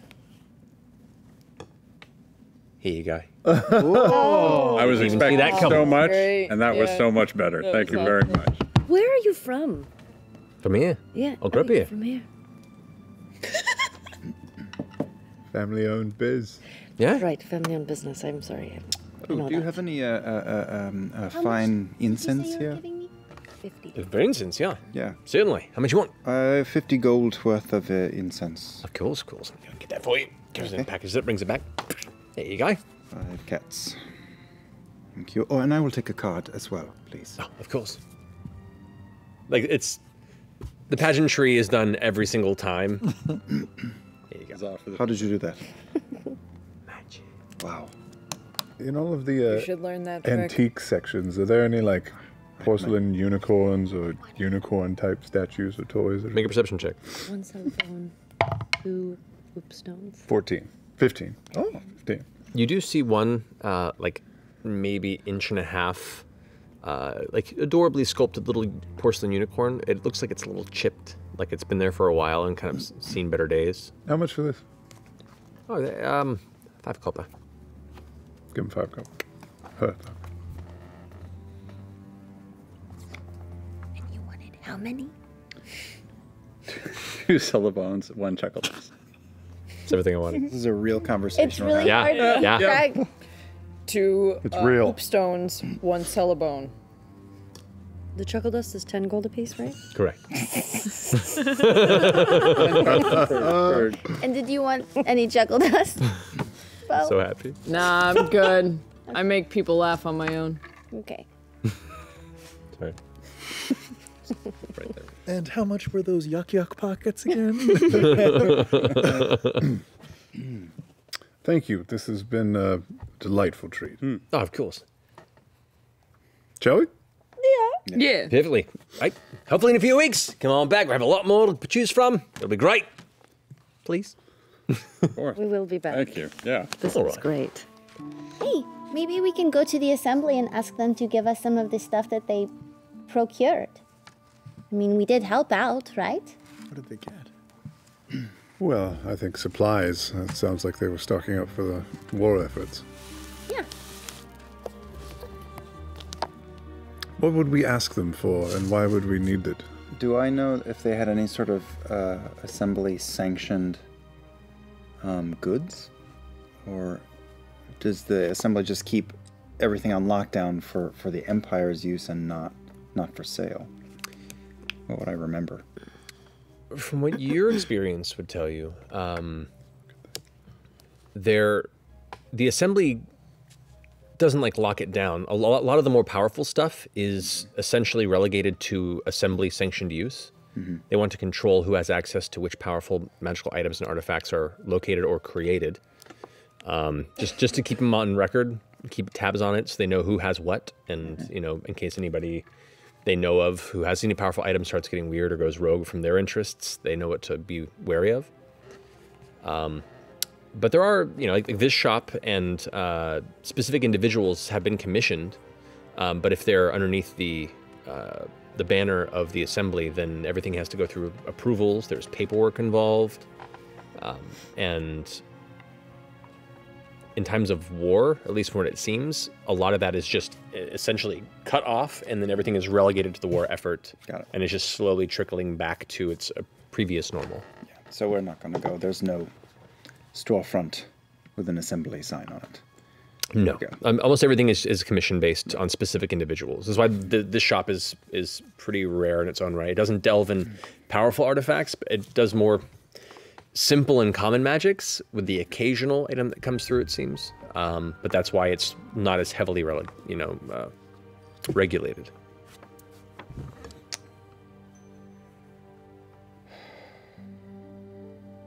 All right. Well, let's. Would we need to message to Ragna again, or would Caleb know where she'd be hanging? You'd know vaguely where she was. You have been there long enough to know. You know the members of the assembly, and could quickly ascertain which of their towers and the candles there, is theirs. So. Okay. Well, let's do a little walkabout still. Are we halfway to the academy at this point? You guys are getting close to the southern edge of the Shimmer Ward. You do come past now the Chantry of the Dawn, the cathedral, which you wanted to check in on, Yasha. The beautiful exterior remains as you recall seeing it. There are repair crews working on it currently, as there was damage sustained to the structure, as well as the stained glass windows in the back of the entire temple were destroyed. So a lot of the damage is still under repair. The stained glass windows are still out. That's going to take a while to replace. It looks like a lot of it's been roped off, and most individuals that come to still do their worship of the Dawn Father do so kind of more in the foyer area. So it's temporarily a much more diminished temple, but still functional for those who need it. But as you kind of walk by, if you wanted to try and get inside of it, you can only get as far as that entryway, which you guys snuck past when you initially encountered it. What about my little tunnel that I painted? Is it still there? You go and check? Yeah. As you kind of go over, no, it actually has been freshly masoned shut, as it was considered damage sustained in the battle. But it's odd. It's odd to walk back and kind of have those memories flash back. It begins this kind of link chain of remembering the last time you were here when you reclaimed yourself, and then memories of Oban's influence, memories of the creatures you walked alongside, memories of the intent that you were being driven towards that was not your own, memories and flashes of even times that you had locked from your mind, images of being in rainy plains of Jorhas, heavily bundled with a cloak, your sword behind you as you walk from the outskirts of some sort of an outpost left in flames being quelled by the rainfall, as Oban comes up and touches your shoulder and says, "Well done." There's still elements of that trauma and that time that you can't fully recall and for a moment it makes you a little dry of mouth and nauseous of stomach. But then you remember what you did to him, and how he was left, and you feel better about the moment.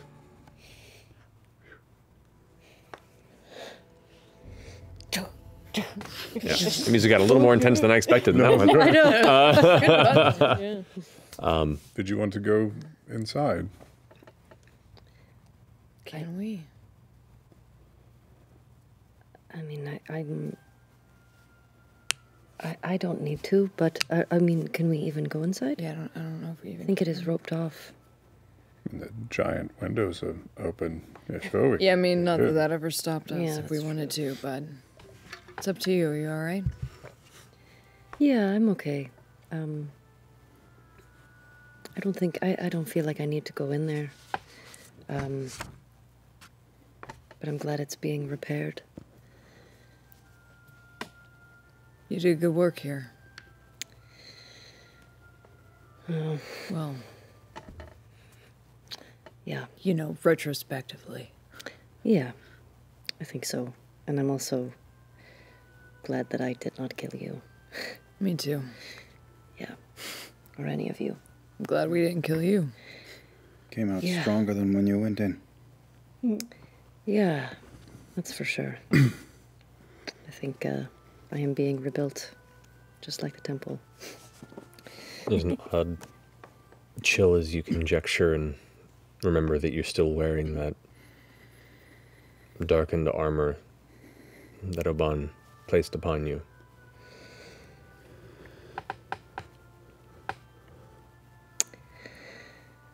Do you guys want to move on? I'm kind of hungry. I know a place. Yeah? Yeah. Grab some food, go see Vess. Yeah. I will lead them over to the academy. Okay. And I will also try to. We'll start there, but after that, I'd like to find the dance hall and beer hall that I used to escape to occasionally with Astrid and the Edwolf. Okay. Now you still have the papers that were given to you after your meeting with the king, and kind of Ludinus gave you some ability to travel throughout Rexentrum without issue while you were still under the watch. It hasn't been returned yet, but there was no expiration date. So as you walk towards the Shimmer Ward, there is a brief moment where there's some odd eyes as to the strangers walking into the more wealthy portion of the city, but with a brief discussion, you're led inside. And you've been here once before, though. You were being escorted towards the Ungebrook Castle within the terrace here. Following Caleb's lead, you make your way towards the actual academy grounds, and you've seen this from a distance, but now up close you can see the beautiful ivory towers and halls that intersect and lead into the large central building that is the Solstice Academy proper. The beautiful verdant gardens and courtyards that surround it and seem to actually live within elements of it. There are almost greenhouse sections between the larger portions of the lead structure where you can see interior greenery is kept beautifully. You can see students in robes out in the courtyard in the process of reading. You can see classes taking tours. You can see upon one of the towers there is what looks to be a large stone sphere that itself is encased in kind of a brass lattice that is slowly spinning in place. And there is some sort of a lecture going on around it up there, and occasionally you see sparks off of it as you can barely hear the muffled sounds of this lecture in the distance. It is beautiful. It is larger than anything you originally had imagined when you had first heard of the Solstice Academy. And once again, that odd echoing ghost of there being once a time that this was really the only goal you had. And yet, for as large as it is and as beautiful as it is, it still seems so small in comparison to everything you've seen since. Odd memories flood to you. Good times, weird times, bad times. And you all can't help but notice kind of the wash that comes over Caleb as his face goes a little slack with memory. before you usher them on to your favorite drinking hole. As we're leaving the grounds, I point a few things out. And that is where my room was at.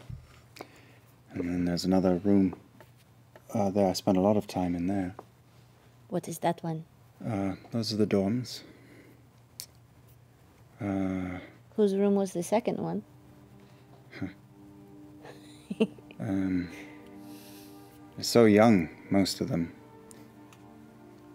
Not everyone is young, though. It's not too late if you like to apply. No, I think I'm okay. Oh, you wanted to go to school here? Yeah, that was our first mission. Yeah. To get you a scholarship. I still have a. Oh my god. I still have a piece of paper. Paper? For your recommendation letter. That's Right. I didn't know anything about my abilities of magic, and I just figured that was where you went to learn. Well, you have the talent. You have the potential. I think I'm okay.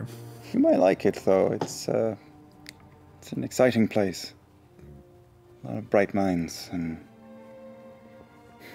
a lot of magic. You still have a reverence for it. I do.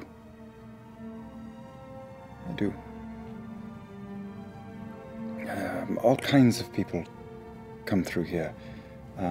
Those lucky enough to be chosen. Many, their parents pay their way here. And it's not all magic. Some are just making sure they can get a better standing here in Rexentrum. But brilliant minds have come out of this place, and great things have been achieved. Anyway, we're going to be dealing with these folk quite a bit, so soak it in. Points up at a tower.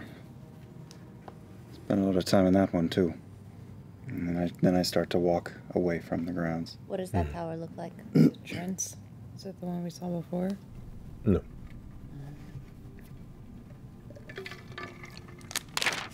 Caleb does not elaborate. It's strange. What does it look like? What did that tower look like? Well, I would only know the inside thoroughly. But, so which tower is this? The one place where we would be locked. Here. It looks not dissimilar from the other towers. It's not remarkable from the outside. It isn't like a specific, like this is the darker tower. It's just a tower. But his tone is enough to make you go, Yeah. But not too far, a few blocks down this way, is a place that I used to come to a lot. Well, not a lot, but when I would have free time. When we would have free time, we would come here and dance and drink. Astrid. Yeah, and Eardwolf, my friend Eardwolf. You would dance? Caleb's a very good dancer. He's a little reluctant and rumble-cussed, but... Well, I like more structure. Not really a Martha Graham type. No. I start waltzing by myself outside. Oh, come in. And I will lead them up to the main bar and get very large mugs, like this high, just of beer. And I pay for it, and I just start putting gigantic steins of beer in everyone's hands. So first, you have to drink everything that's in those glasses.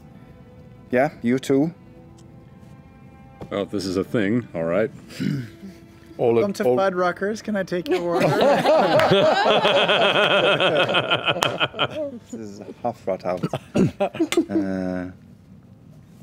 So, drink your beers, and then we'll have a dance, and then we'll go get some business done. I like it. How do you say? Prost. Prost. Prost, yeah. Prost. Prost. Prost. Prost. Oil. Who drinks the fastest? I don't know. Everyone roll a Constitution check. Yeah. Tact. Not a saving throw. Just Just a a check. check. So add the modifier. 17. 11. Natural 1. 19. You have the 11. I don't know what's happening. Oh, shit. Jester is the Jester first to upsets finish us. before slamming the glass down. Y'all finish and cheering. Oh! And you're all looking at Jester and you're having that moment of like, holy shit. And then you all look over and notice that Yasha's still just taking her time. Savoring it. And Pinky out. It is it's 1 silver per, so sure. six silver for the round. Oh no, bankrupt. Okay, and I start walking out onto the dance floor, and I kind of nudge Jester towards Ford, and I take Beauregard by the hand, and I begin to waltz Beauregard. I hate this shit. You know I hate this shit. That's all right. Okay. I will lead for once. You can Okay. follow for once. All right. You know how to do this? Okay. Yeah, Oh, okay. but put your hands here so it looks like you're leading me. Okay. Okay. Thank you. What? For what? You know. For making a difference. For being my friend. For being patient. For walking into the lion's den with me. Expositor Lionette. It's where I belong. I'm glad we're friends. I know it was a rocky start. I don't know what you're talking about. Yeah, we were always great. We were always great. Yeah, it was all in good fun. You drove me insane. I hated you. Yeah. Yeah, you sucked. But I tend to appreciate that. Try to keep up with the pace, please. Okay. Oh shit, sorry. It's all right. As Ford and I are dancing, we're making circles around the room, I'm assuming? Mm-hmm. As we reach one side of the room, I reach into my pocket and I drop an oop stone and keep walking. Yes! All right. So have you check what it does on D&D Beyond? Yes. It impacts silently the 20-foot radius vicinity of the stone. 20-foot. Yeah. Becomes noxious odor. Other people that are like afternoon dancing and just in the process of enjoying the later part of the day, all begin just oh, and they start shouting at each other and all sorts of anger curses, some in common, some in Zemnian. Yeah. But quickly the dance floor is... I can understand them all now, thanks to Tongue of the Sun and Moon. I just hear, oh, fucking shit. Yeah, you pick up all the curses. It's true, that's true. The dance floor scatters, and it's just you all dancing on the outskirts of the smell. And a bunch of people who are like, what the hell? They haven't found the stone source yet, but they're all just like, oh, God. One of the servers goes over like, oh, it's like retching in the corner. Jester, was that a gift from Thadeen's, or should I just be very impressed? It was just one of the stones. Don't worry, Ford. I would tell you if I really had to oops. That's incredible. Oh, by the way, hold on. Do you hear that? Yeah. There's something. Let me go be with Jester. Do you hear that? Yeah, I hear it. I And hear I'll it. take out the little porcelain unicorn and be like, oh, I think that's for you. Where did you get this? I don't know. He was just trapped in my pocket. Oh, I love him. Yeah, just don't drop any hoop stones, okay? Thank you for giving me to Jester. Yeah. Can we go back towards the other end? Yeah, Ford. I give him a kiss on the cheek. Thank you so much. You're welcome.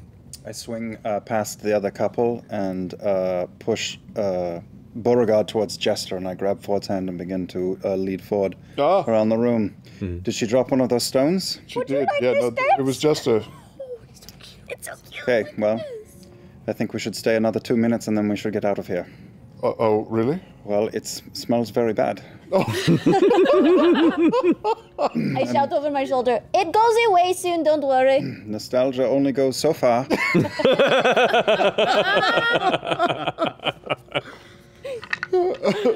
enough. Sitting with Yasha on the edge of this, watching. I imagine one of them let loose one of the stones. Yeah, no, right over there. That smells like a massive shit. Pretty bad. Welcome to Fun Rockers. Can I take? Oh yes, but we did actually too. Do you want another one? Oh no, I one's my limit, but I'll have like a water or something like that. Yeah, water. That's gonna go right to my head anyway. Yeah. As I dance with Bo. Did you hear what Yasha said, Bo? Which part? When we were at the chapel, she said, I don't know. I don't know. She said, I'm so glad I didn't kill you. Yeah, and did you hear what I told her back? I'm glad I didn't kill you either. Yeah. That was like the most romantic thing I think you could have ever said. Right? Do you think she's into me? I think she's so into you. So I'm gonna assume from you asking that you have not kissed her yet. No. I feel like it's kind of like balls in her court, because she's the one with the dead wife. That makes sense. Yeah. That makes sense. But here's the thing. You have to put yourself in the place that gives her the moment to make the move. You know what I mean? Oh, Chester, I'm afraid of my future. Okay. What about you? Where'd the unicorn come from? Ford gave it to me. I know. I saw him buy it. I didn't see it. He was so cute. It was super funny. You were like super distracted, like passing out oop stones. I mean, I was. I know. And then you kind of like said, I watched him do it, but my arms are getting so tired. Yeah, mine too. Okay. Yeah. Waltzing sucks. Yeah. Yeah. It smells real bad in here, guys. It smells real bad, but it really does go away so soon. But yeah, sorry about the stone We'll thing. get to this corner. Yeah. Okay. How long does an oopstone last? 10 minutes. Oh, shit. Yeah. Literally took a shit under a table. Wow. If the stone is moved, it goes with it. But it's one use only, so it becomes Yeah. a nerd after that. Thank God. This has got to be a lot for you. I mean, it's fine. How are you doing, Caduceus? Oh. Actually, I'm having a pretty good time, all things considered. Yeah, it's a wave situation. Where it'll go away and then it comes in. You can't get and used to it because it keeps changing. Yeah, I think it's burning the hair in my nostrils. And tasted the back of my throat. It's Yeah, really I feel a little bit of the taste. It's kind of like. feeling like I was thinking about seeing if there's patio seating. Yeah, should we go see Yeah, if let's- there's a let's go patio? check- Yeah. look at Let's that. go see if there's a patio. Grab our drinks Yeah. and move outside. Those drinks are probably ruined. Thaumaturgy to open all the doors and windows, by the way. No one bats an eye. This Yeah. is in this vicinity as well. There are numerous practitioners of all manner of magic, so thaumaturgy is a simple, common trick. How are you doing? I'm doing well. I'm feeling a lot better. Starting to think about your future? I mean, yes, I guess, and thinking about what Nott said of, do you know what your purpose is? And I mean, do you ever know? Well, we can make our best guess, but everybody's haunted by who they were and who they thought they'd be. But if you can just be right here, right now, there's options open to you. Don't have to think about what came before. That's a great thought. Yeah. I'm working on it. Harder than in practice than just to say it, but yeah. Yeah. It is nice to see everyone dancing and having a good time. Yeah, I'm not a dancer, really. Not this kind of dancing. What kind of dancing? Oh, big, ridiculous bonfire. dancing, not the. This seems awkward to me. Yeah, I don't really know how to do the type of dancing they're doing. I understand bonfire dancing. I quite like dancing. I thought you might be the type. Yeah, this is a little stiff for me. It was great to see you fly, too. That was a thing, huh? Yeah. Yeah. I had a dream. I guess it was a vision the night before. And I thought in the vision or my wings came out. So I thought maybe it would be real, and it was, so Oh. I don't know why that happened. Well, your chains are broken now. Yeah. So now, I guess what's holding you back?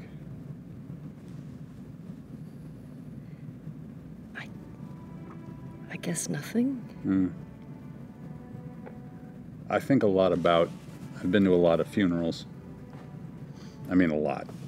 Okay. You know what the most common thing that someone says at a funeral is? I'm sad. I don't know. I thought I had more time. Every time. At least 2. So, with that in mind, I don't know, think about what's holding you back still. Those chains are definitely gone.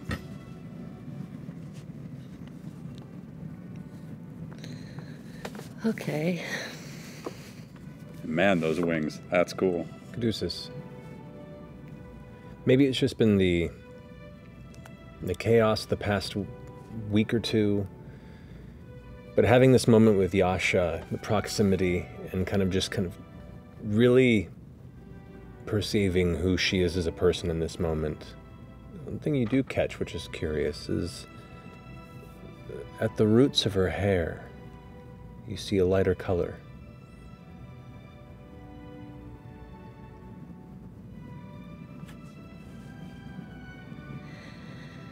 Do you dye your hair? No. Really? Yeah. When was the last time you looked in the mirror?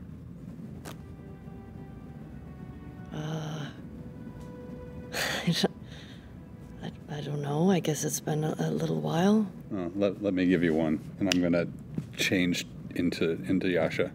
Okay. That's interesting, isn't it? Wow. Oh. Oh. Yeah. It's like how my hair used to be. So this is new, or old now, but new at one point? Yeah. Huh. Well, that is interesting. Back. I don't know what's happening. I think you're getting better. What does that mean? I don't know.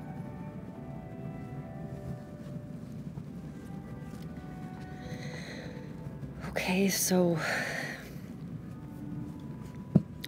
I guess I'll just keep doing what I'm doing then. I think you should keep moving forward. I don't necessarily know if what you're doing is always moving forward. Sometimes it's moving backwards, sometimes it's moving sideways, but I would recommend, don't think that you have more time necessarily than you might have.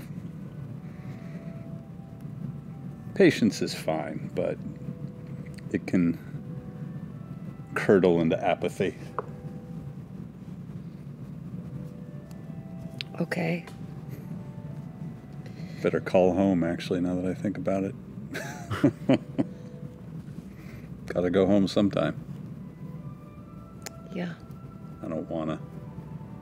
I mean, I want to, but I don't want to yet. How are you doing with all that? It's complicated. I miss it, but I'm afraid sometimes I miss this more. Yeah. It's hard to pick. I think I might feel different once I feel like everyone's safe, or at least heading in the direction they need to be. I have a feeling we're not going to be safe for a while. Not for a while. So you might be stuck with us a little bit longer. That's a fine future. Yeah. I will eventually be home, though, and it will be wonderful. I think so, too. And I think you're pretty great, Caduceus. Thank you. I think you're pretty great, too. Thank you.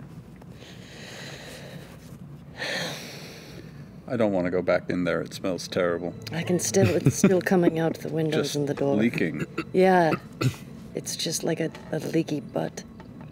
We bust out. We come out of the. It's too much. Yeah, I'm we sorry, can I even did it. It's too smell much. But you know, it's we know it works. That was just one stone. I think the busboy barfs. Well, that was fun. Caleb? Thank you. Yeah, let's go see Lady Derogna. All right. And Caleb will hang at the door and look back in and just remember for 10 seconds and then go. You got it. Eventually following Caleb, you're not that far as the candles themselves in a semicircle pattern, these 8 towers that represent the members of the Cerberus Assembly encircle the castle terrace.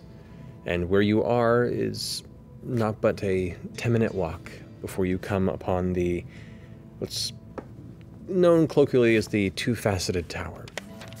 It's a tall, deep green-gray tower that forks into 2 smaller towers of differing heights, kind of like a variation like that. It is immense and elegant in its simplicity. A number of these towers you've seen in the distance, some have various levels of gaudy detail and decor and massive, lush courtyards and surrounding kind of constructs in worshipping presence to whoever the person who's claimed it may be. This is on the more simple scale. As you step to the front door, it is a large 10-foot by 6-foot deep gray wood door. The slats themselves are smooth and polished and are affixed to each other with what looks to be like a very, very dark bronze or brass-type metal band in 3 different places. There is a heavy knocker attached to the front made of the same metal material, and you can see the ring itself seems to be inside the mouth of a griffin of some kind. Should we knock?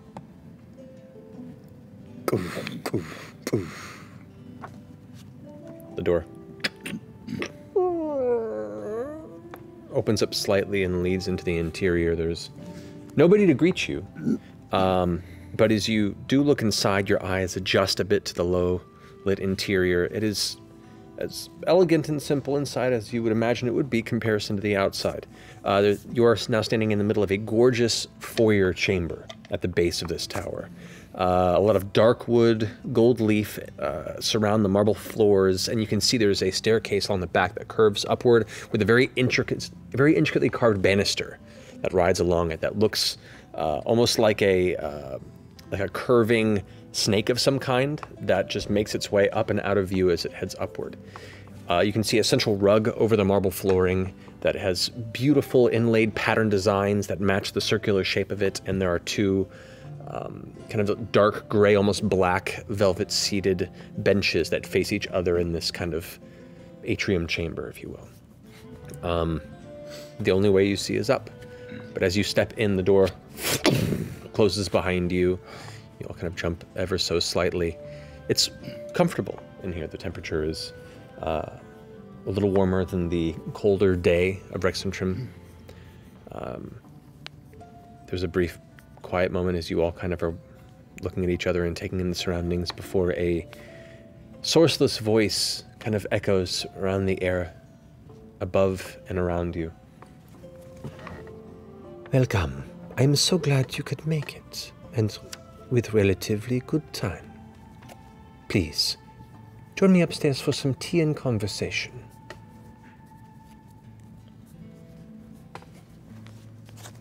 Caleb will start walking up.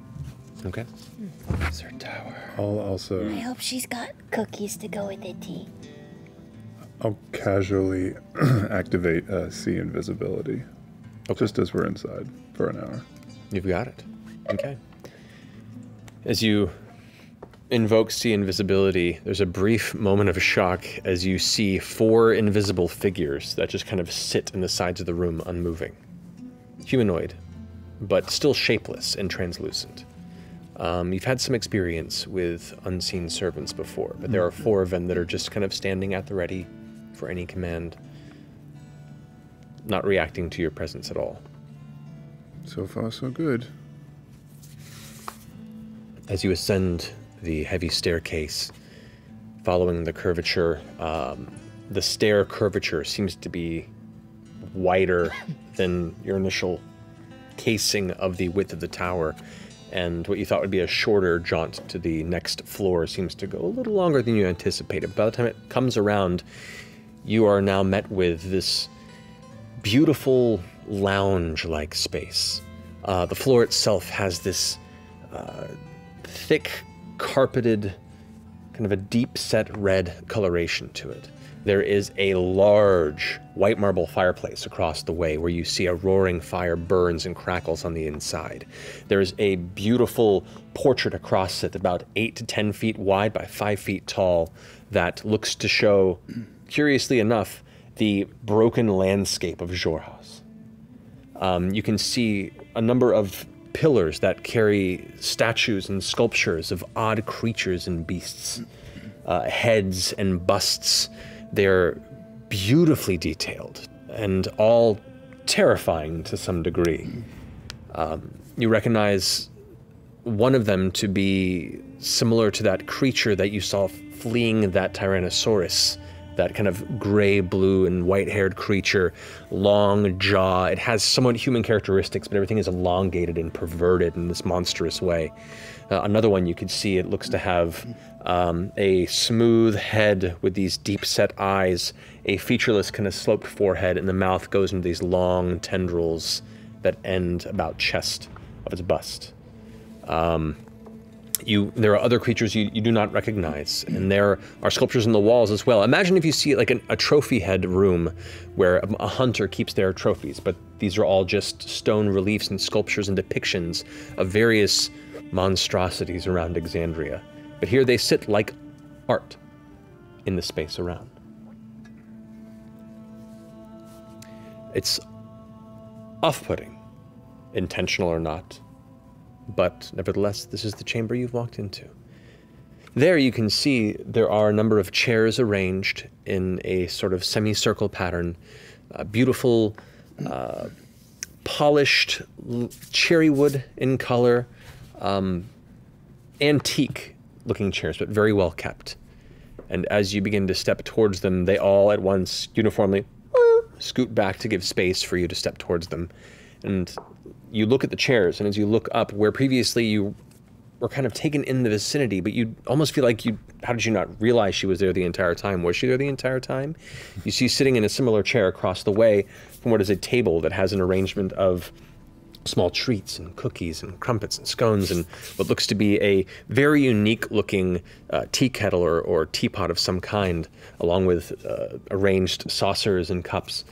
You see the familiar face of Lady Ves Dorogna, sitting in a simple, elegant green robe to match the exterior of the tower. Her kind of shortish brown hair that kind of curls ever so slightly at the tips. Her half-elven features, kind of in that just coasting into the middle age of a half-elf look. Very striking. She, at first, has a kind of hard, concentrating look as she takes a sip of her tea and sits down, and then it softens as you approach. Please, have a seat, Mighty Nein. I'm gonna take the seat closest to the scones and the cookies and the... I'm sorry, does this arrangement bother you? I thought as adventurers it would be more welcoming to see. Where did you get all of this? I created it. She makes one gesture with her hand, and you watch as all the art pieces shimmer and change into just beautiful sculptures of people, artistry and poses and such. Is this more to your liking? Oh, either way, I would not have been surprised if you had collected these. I would expect no less from the Archmage of Antiquity. Can you make it be anything? Within a certain amount of reason. Can you make it look like a Candyland in here? Probably. So, please have some tea if you'd like. This made from the Paragon mint from the fields of Elysium. Whoa. One of our Caduceus here is a bit of an aficionado. It's quite nice. Of tea. Quite nice. Where are the cookies from? Oh. Where are the cookies from? Oh, the cookies were brought from a local baker. Mm. I still like to make sure that I support the smaller local businesses. It's nice. Wow, yeah. So those who drink the tea get 3d6 temporary hit points. Oh. It is, as a tea aficionado, it has that initial mint flavor, and then it becomes less flavor and more experiential. The flavor becomes instead like a nice memory. Like finding, it's a nostalgia-like experience, the flavor. And thinking this, something that was actually farmed, if this is indeed farmed from the fields of Elysium, which is not of this plane, it is a godly plane. This is probably the type of experience you'd expect, having that kind of tea. I rolled really well, and I'm still not over 100 hit points. All right. So it's nice that we can be exchanging pleasantries here at home. Of course. Not far out at sea. Well, you have done quite a bit of service to the Empire. Ludonis speaks highly of your involvement in bringing this peace to a close. We've been preoccupied with some side matters of our own. I'm curious, what is the news in the short time that has elapsed since this big change? Well, since this exchange, emissaries have been sent to the front lines. Generals have been returning with their armed forces on both sides. Conflicts have been at a minimum, and there is a plan in place that has been discussed at length between both ours and the dynasty's individuals to close any sort of boundary conflicts. We stay on our side, they stay on theirs. You feel the peace will hold? No. At least not entirely. You look smart enough to know that one peace does not necessarily mean everything is at peace. This war has been going on for far longer than it has been declared. We have spent a lot of time traveling on the other side of the border, and the wounds run deep.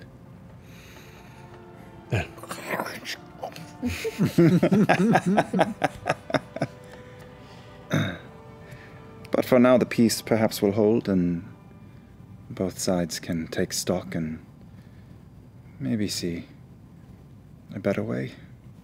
It is the step that has been made is a step that will save the most lives. The outward peace means that most innocents will not be sent to their deaths fighting for things they do not necessarily understand or believe in. But conflict is not over. No. Personally, it is something that I still very much hope for, but we are a pragmatic bunch and understand the realities of the world. So I've heard. But for now, there's peace. We have not yet forgotten your offer to collaborate, and have decided perhaps we can be of use to the Empire and do some good and earn some coin and earn a living. You know that my roots are here in Rexentrum, and while I am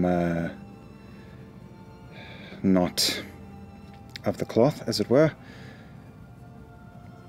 I figure that I and my friends could do a bit of freelance work, if it still pleases you. It would very much. You've done quite a bit of good under Ludinus.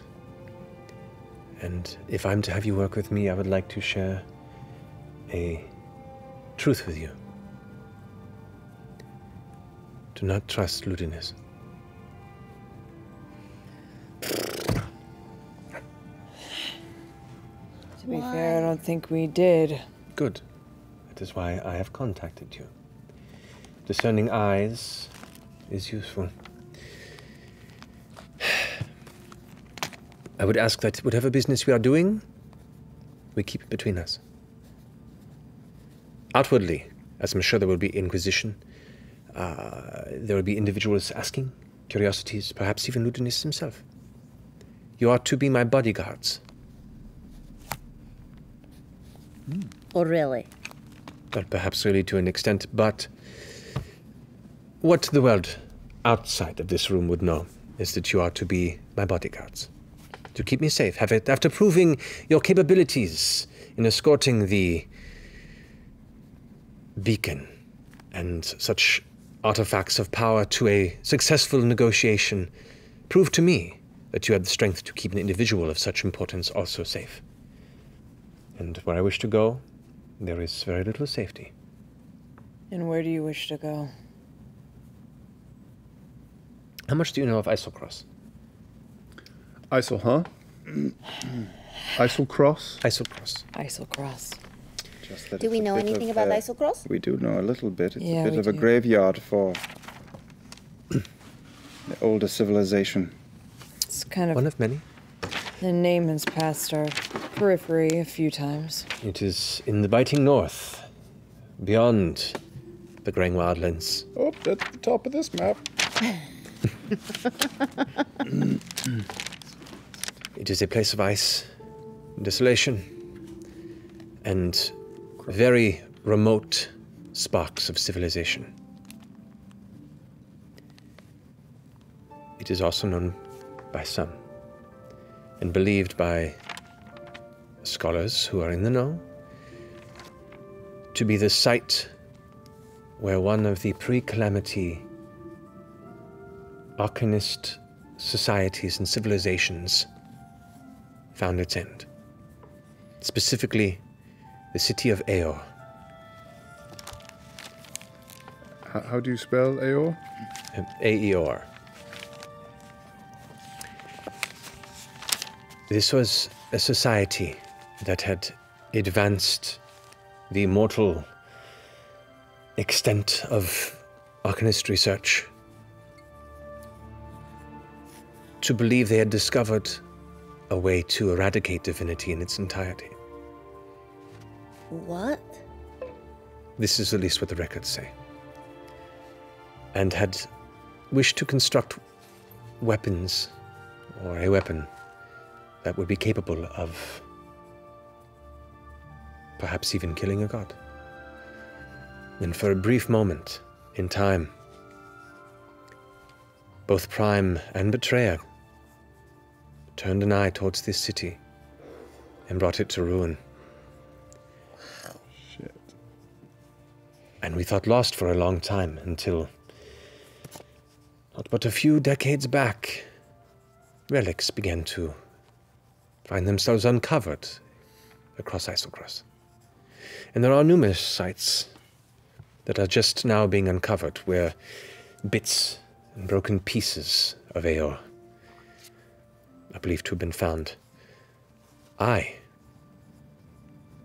know of a location, an excavation in the middle of Foreign, the largest and central island of Isocross, where the bulk of Aor's ruins still remain frozen and lost beneath the surface.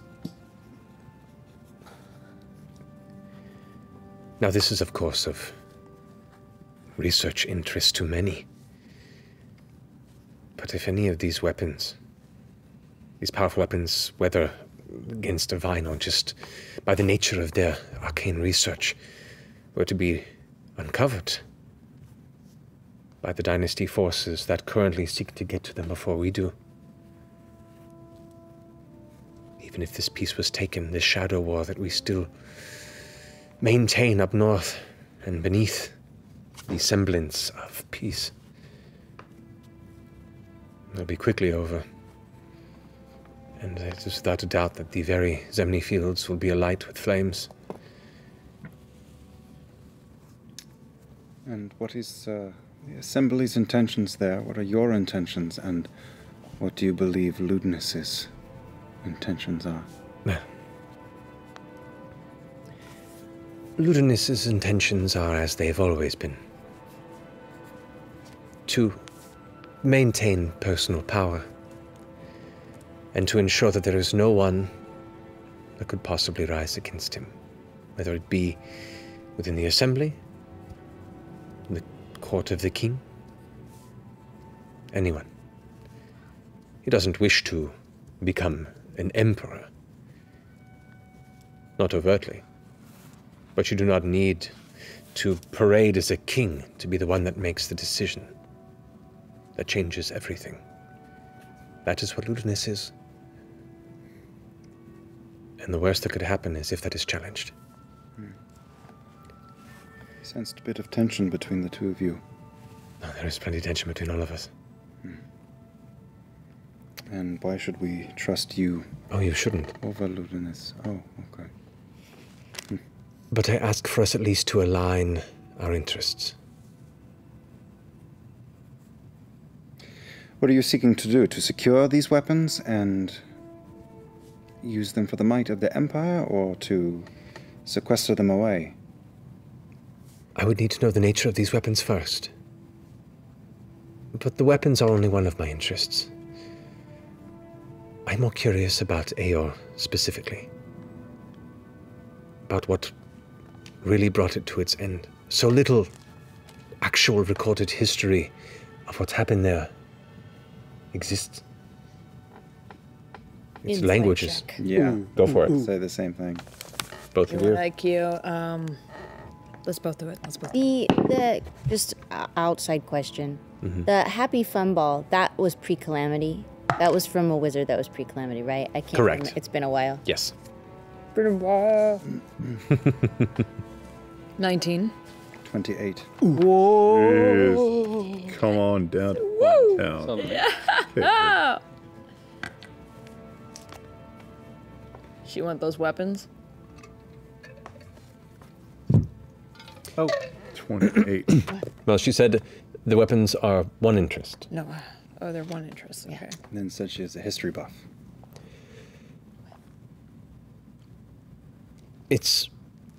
There are Assembly interests looking for this. There are Empire interests looking for this. There are Dynasty interests looking for this. There are Uthodurnian interests looking for this. There are interests beyond Wildmount that are just hearing about these excavations. So, myself and some other members of the Assembly would be remiss if we didn't shoot for the opportunity to at least control who gets to these first. And who are the other members of the Assembly? For the safety of yourselves, it's best you not know. I am your contact. Feels very counterintuitive. There is an element of plausible deniability here, because there are so many interests peering in towards whatever work we'll be doing. I just wish to reduce the chance for there being backlash to those who put their faith in me. I saw Cross. You said it was icy, desolate. Lots of fire by any chance? I've been thinking it the whole time. Oh, that buyer's remorse.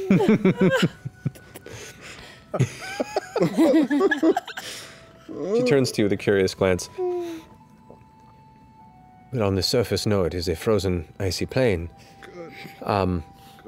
Within such ruins, however, who knows what sort of arcane dangers and lost experiments reside deep, and I mean deep within the city. It is not a surface construct. This was a multi-tiered, multi-layer floating pinnacle of the pre-calamity mortal arcanist interests. Does it still float, or did it... Oh, no. It crashed into Isocross and was buried beneath the earth and ice. I wish to go there. I wish you to accompany me. I wish for us to find really anything of interest as far as you're comfortable going. Whatever you find,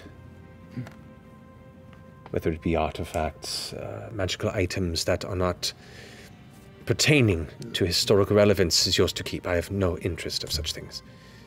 And you will be paid well for this. This room seems to be on lockdown, but no sort of scrying orbs or anything. By any means, no. There's a reason we keep these. And you see she pulls a small amulet that looks like a kind of an owl clutching a pearl, not dissimilar to the one that you wear. Did you get it back? Yeah, you got it for him. Mm-hmm. I assume you know there is a bit of bad blood between myself and my former instructor. Indeed. You are comfortable with that? I am comfortable with any bad blood. I deal with it constantly. And your previous instructor is not the most delightful of individuals either. I am curious about that. Do you mind my asking? Well, what is your own relationship with him like? Perhaps if we travel together, we'll have plenty of time to discuss this as we get to know each other. This suits me, if it suits the group. As a member of the Cobalt Soul, as an expositor, how does that sit well with you? And have you had any discussions with the monastery on this? Of course not. We are not allowed within their premises because of the history that we represent. And certain members of our esteemed assembly. But I assure you, any findings and research, when I'm complete, I'm more than happy to relinquish to the Cobalt Soul myself. Well, I'll make sure of that.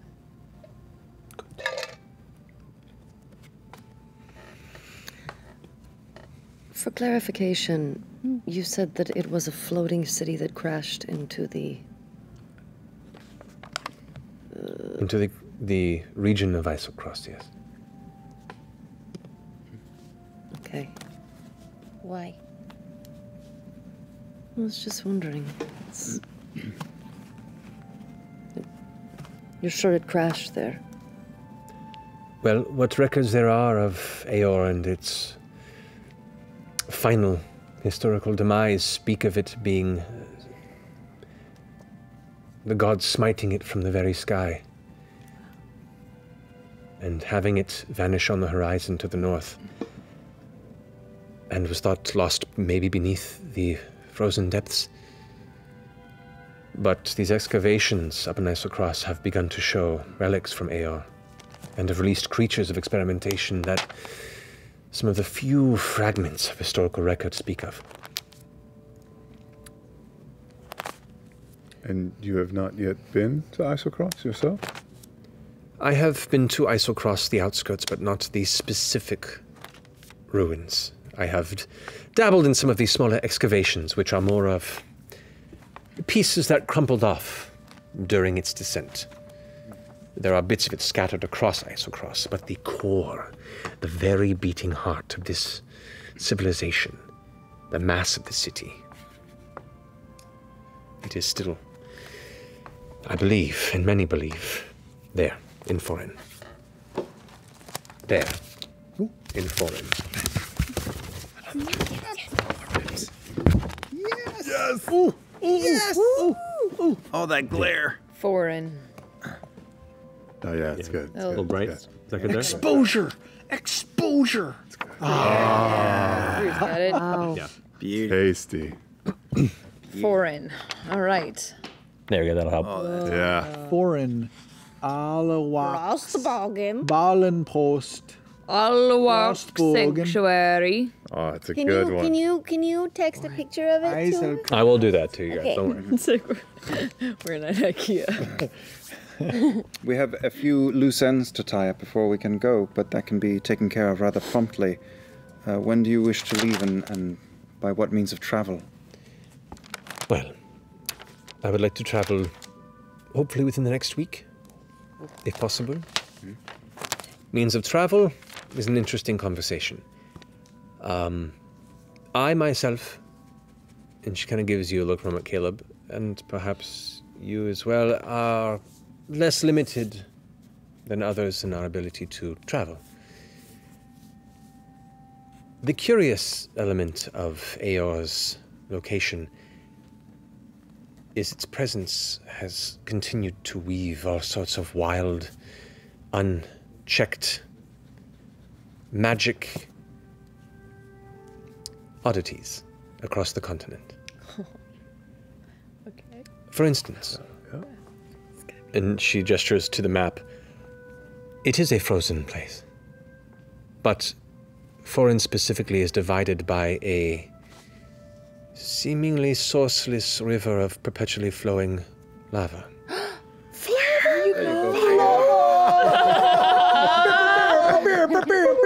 There are all manner of strange impossibilities across Isocross that continue to support the thesis that Aor resides there. And there are some who have used magic to transport and been sent awry. Oh. Oh boy. That's bad. I've only had one experience with this and found myself thrust about 3 miles above the frozen depths. Plummeted quite a bit before I caught myself and was able to return home. So we will not be transporting there by magical means. Oh, shit. Why didn't you just polymorph immediately when you were falling? Into like a bird or something. Backseat spell cap. Yeah. Because it's much easier for me to just float for a bit and then return by more instantaneous means. What? So you can be falling and then like, and you can transport back to here? Well, I can glide myself down to a body of land and then send myself back. Oh, okay. I can do that too. Good. That may come in handy for you. We will. The intent is to travel to the Palebank village, to the very north of the Graying Wildlands, across the Crystal Sands Tundra. It is a small outpost helmed by a number of individuals from Uthadern and has become an important outpost of travel between the Empire and Isocross. By that, we will take an icebreaker ship to the westward way. Ice pirate! Yes! Ice pirate. To the village of Balin Post, the Empire's central outpost there on Foreign. There we will meet with some of the individuals who I've also tasked to help us with this and make a plan from there. Like we just got the itinerary for a dope fucking cruise. Yeah. Salmon fishing at 9 a.m. We will whisk away to Palebank Village and then start moving snail mail on the ground there. Indeed. Yeah. We will meet up with Dagon Underthorn is our contact at Balin Post. Dagon Underthorn. He will be our expedition guide. So, we have not even discussed payment. Oh. Upon a satisfactory journey, of which I deem your group is to be paid in full 75,000 gold pieces. Or you could buy lots of fire rings for that. Yeah, think of how many fire rings you could purchase with that. For one on every finger. And this is in addition to whatever is found within this excavation, within these ruins. It does not pertain to historical interest. So, do you find these terms acceptable? Sounds like it's going to be super dangerous since I guarantee it's that it. much money. Yeah. Yeah. And your only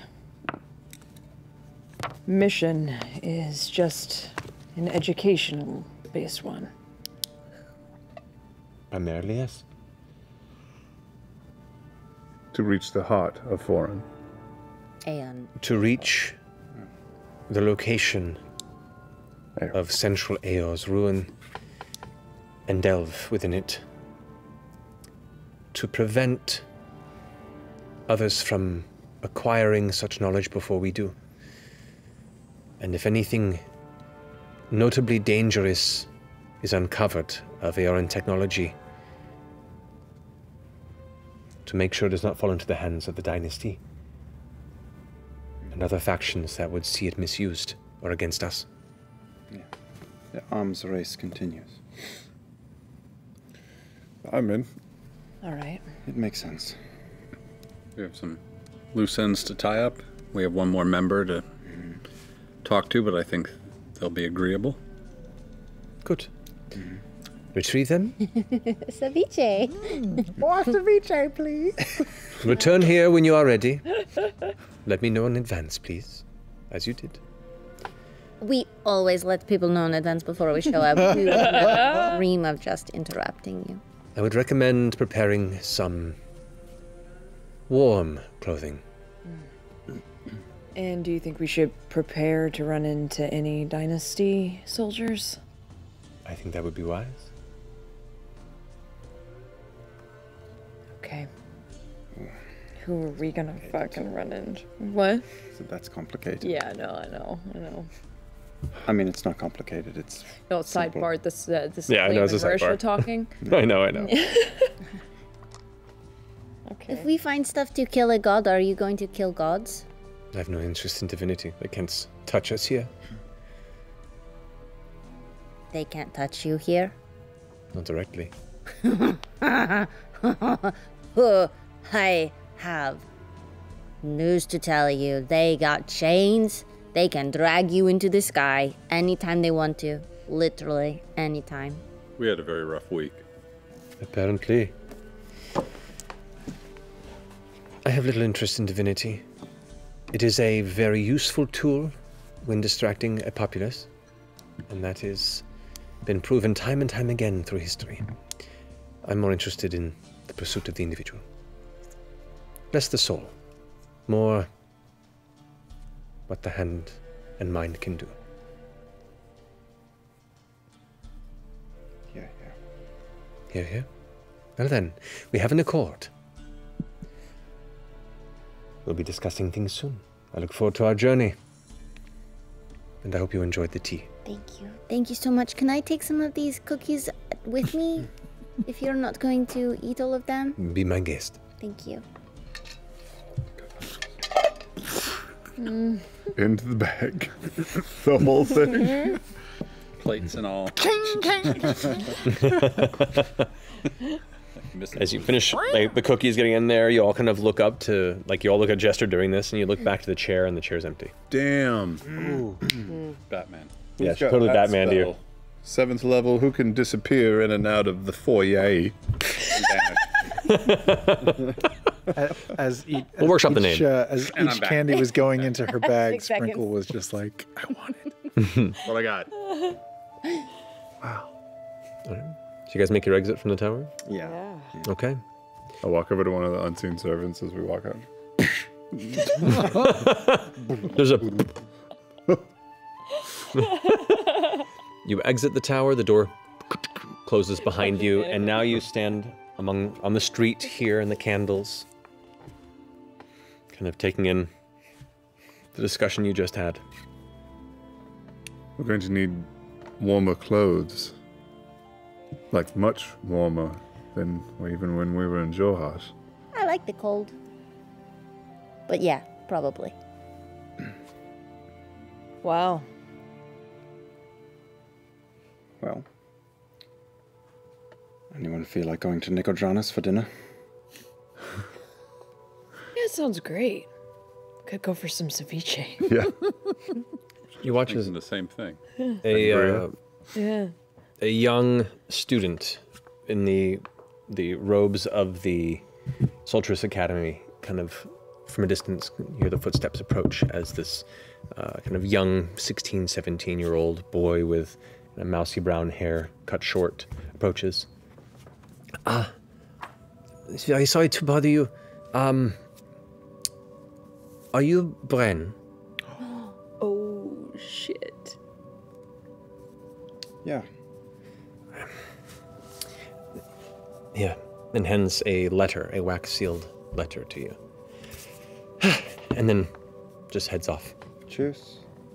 What is it? What's it from? Check the back of your binder. Did you slip something in there? The back of your Bible. There's a letter in there. That's so cool. Well, I can't hand you stuff across the table anymore because of the pandemic, so I had to get in there a while back and sneak it in there. You don't touch it with your bare hand, do you? Oh, God. There has been a murder. Everyone here is a suspect. You are invited to my eldritch birthday party. What does it say, Caleb? You may already be a winner. Bren, it has come to my attention that you are visiting the capital this day. I must say word of your patriotic deeds for the Empire give my old heart a warming glow. As I suspected, it seems some pupils can only thrive when you let them go to find their own path a while. I'm quite impressed by your accomplishments thus far and would greatly appreciate the presence of you and your companions as dinner guests at my manor tomorrow evening. Astrid and Ed Wolf will be joining us as well, so consider this a proper family reunion. I do hope you consider my invitation, Bren. I gather we both have much we would like to say.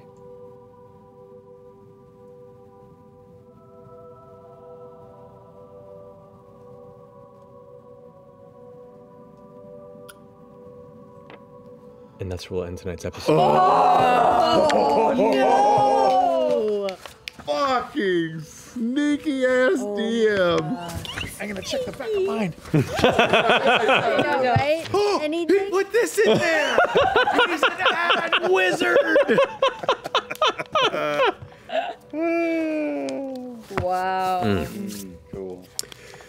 Alrighty, we'll pick up on there next episode. I'm so excited. Wow. Me too.